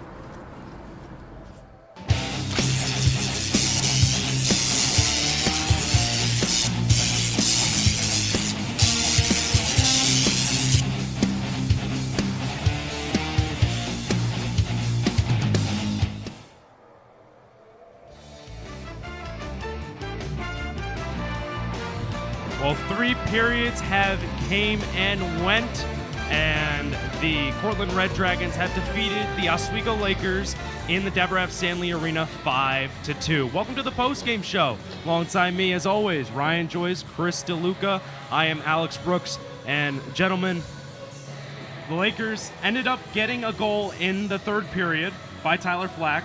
There's a little bit of silver lining here. Tyler Flack with 2 goals, but not a really impressive performance here for the Lakers. No, I wouldn't say it was that impressive. I was kind of, not inspiring performance overall from them. Didn't really seem like a sense of urgency there going in that 2nd and 3rd period. They made the change with Milberg at goalie. That helped a lot. They didn't allow a goal after that. But in terms of just pushing the pace and making the right plays, I didn't see that too much today, Chris, and I think you agree with that too as well. Yeah, no, I mean, Oswego has just that entire period was not really pushing. Like, they obviously didn't listen to what I was saying. They didn't realize that there might have still been hope, but that is what it is. You win some, you lose some, and that's the case with any team. Yeah, exactly. You win some and you lose some, but we'll take a look at all of the goals from today's contest. As we see right there, Joyce, take me into all of these goals. I mean, there's obviously more for Cortland. I mean, Cortland was pretty much taking control of this game from the 1st period. Yeah, I kind of felt in that 1st period there was a lot of one-on-one play there for Cortland. Cal Shell didn't have that great game as a goaltender, but he was kind of on an island there. There was a lot of one-on-one, a lot of fast breaks overall, but in terms of goaltending, I mean, Rydell, brick wall in this game, 40-plus saves overall, and Oswego only got the 2 goals there from Flack, but on Cortland's end, they were really great on the offensive zone in the 1st and 2nd period, and they were getting anything to go, and they were getting to the middle of the ice really well there, too. Yeah, I mean, as you were saying, Rydell there, he was playing out of his mind tonight. I mean, obviously, as you were saying before, Cortland, offensively and defensively, especially in those first 2 periods, played a phenomenal game. But in that 3rd period, especially towards the end, when Oswego was putting a lot of pressure in their zone, Rydell just came up in clutch, getting a lot of, making those saves. One in particular where he, from what it looks like from me, lifted his foot off the ground like by a foot or something just to save it. Yeah, exactly, Chris. And for this game, Rydell really showed up. I mean, you mentioned that save, that beautiful save that he had. We just look at the goalie comparison for this game. Rydell, he did his work tonight, but that's really concerning if you're Cal Shell right now, giving up 5 goals against Cortland after having a really good performance in North Country. Yeah, it's going to be interesting because I think Milberg came in there and played a really good game here overall in that 2nd and 3rd period. But for Cal Shell, I mentioned he was kind of in a bad spot there a couple of times. The defense kind of let him out to dry sometimes, but also there's some goals there you kind of have to make the save on that one too as well. But Rydell really rock solid there for this Cortland team, and they come in and get a big road victory, which they're 1-2 on the road this year, so they get the 500 on the road too as well. So it's really big to kind of get that momentum. And every point we mentioned, we were looking at the standings in the pregame. Every point matters here in the SUNYAC, and for Cortland to come in and get a big win here in the Deb, that's huge for them and their team morale going forward. Yeah, I mean, obviously, as you said, between the goaltenders, Rydell really came up in clutch. Cal Shell did not. But, I mean, with every goalie has a good game, every goalie has a bad game. It's just a matter of how the team in front of them plays and also how they play. But there's definitely a few goals there for Cal Shell where maybe he should have got, 9 times out of 10 he would have saved that. This was the 1 out of 10 time. Yeah, and we saw tonight that the Red Dragons were pretty much mopping the floor with the Lakers from all 3 periods. But we'll take a look at the game summary right now. Cortland winning 5-2. You look at the power play. Cortland was dominating that 1-4. Oswego 0-3, unable to get much on the power play. They won the face-off battle, but it was all for naught. Yeah, we're looking at the shot comparison here. A lot more shots there for Oswego than Cortland, but I think what Cortland did so well tonight is just when you have the opportunity, make a play on it, and they definitely did. They made the right passes. They had more of a cohesion, I think, as a team than Oswego did tonight. And what I kind of saw, they got to the middle of the ice very easy in their offensive zone. Oswego had a lot of shots here tonight where they were pushed on the boards, kind of on the sides. For Cortland tonight, I kind of thought that they had the middle of the lane open a lot, and that led to a lot of opportunities finding the right guy with a pass for a goal. Absolutely. I mean, Oswego definitely winning that the shots, almost doubling Cortland's amount of shots. But I mean, just taking a look at that, just that statistic, you wouldn't really be able to tell how the game was going. I mean, a lot of those 43 shots were, as you said, along the boards or just not very high danger shots. They obviously had some, but more often than not, the shots that they were taking were not too great compared to Cortland, where only 24 shots, but a lot of those shots were either on breakaways or just very high quality, where like a good chunk of the time you're gonna get that goal. And I think for the Lakers, they need to start trying to figure out how to get those quality shots, just like how Cortland was getting. And I think so far, just quick last thought, I think the crutches for Oswego has been down really early. They just haven't been able to come back. The Elmira games and other games, they just haven't been able to come back, and that's something they're really going to have to work on.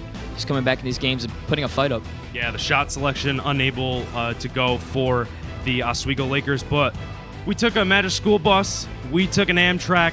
Let's go on JetBlue and take a plane over around the SUNYAC. And we see that Buffalo State upset number 2 Plattsburgh. So Oswego able to defeat Plattsburgh, and now Buffalo State able to defeat the number 2 team in the country. And now Geneseo won 5-2 over Skidmore. So Geneseo now has a big lead in this SUNYAC. Yeah, shout out to you, Chris. That was a good call earlier. Kind of Buff State being that underdog type of team. They might not be that high in the standings before the game, but now they're a really big team here in the SUNYAC. And for Geneseo to come back and get a win against an undefeated Skidmore, that's huge. Yeah, I mean, I'm honestly a little bit shocked that I was able to call that. But yeah, Buff State is just, as I've been saying, like, throughout the intermissions and even the pregame show, they are a gritty team. They will get the pucks in deep. They will lay the body out. They will get it done and do their absolute best. And they do not quit until the end. So in some way, I'm not really surprised that they beat Plattsburgh, because I mean, obviously Plattsburgh just coming off a loss. Maybe they don't have like that much momentum, especially losing to their rivals. So that one to me makes sense. And for Geneseo, getting that victory, especially after being tied with Oswego and Oswego losing, getting that jump in the standings in the conference, that's got to be huge for them. Yeah, absolutely. And we'll take a look at the upcoming schedule for the Oswego Lakers after taking the defeat against these Cortland Red Dragons. We look at that right now.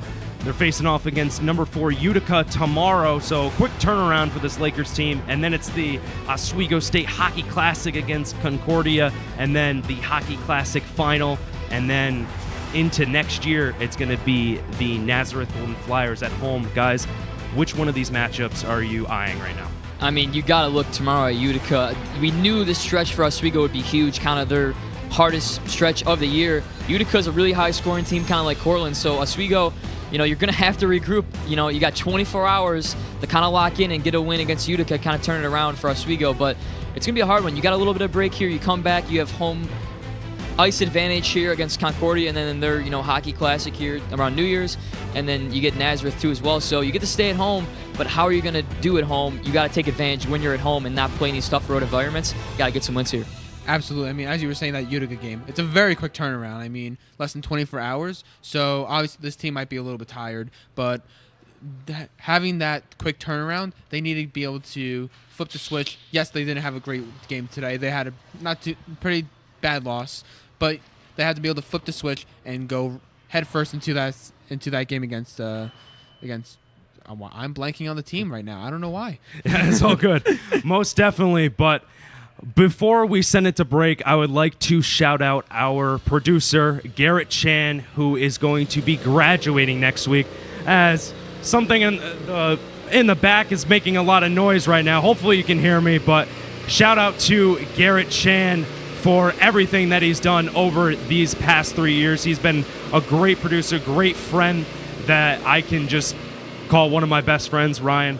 He's just been a really great guy. I mean, what can you say about this guy? Really stand-up guy, a guy who really, put his heart into this, was up till 3 a.m. to get this broadcast up, so a guy who's going to do really a lot of great things in the future, and shout out to you, Garrett. Couldn't have done it without you, buddy. Absolutely. I mean, I've only been here for 1 semester, but in the time that I've been here, Garrett has just been like very amazing, helping me as well, especially in my last production, to figure out how to keep going, and just in general, his production just always amazing, and I'm so happy to be a part of his final production. Shout out Chan the man. Big Shout time guy. Shout out Chan the man. He's in my ear. He's trying to wrap this up. But we love you, Garrett. We love you, Garrett. I wish you luck on everything that you do in your future. But that is it for us on The Perch. You'll see Garrett tomorrow on with Sports Talk against Utica. But for us on The Perch, Alex Brooks, Ryan Joyce, Chris DeLuca, for Julie Santiago and Kenny Gerard on the call, Emily Mike on sideline,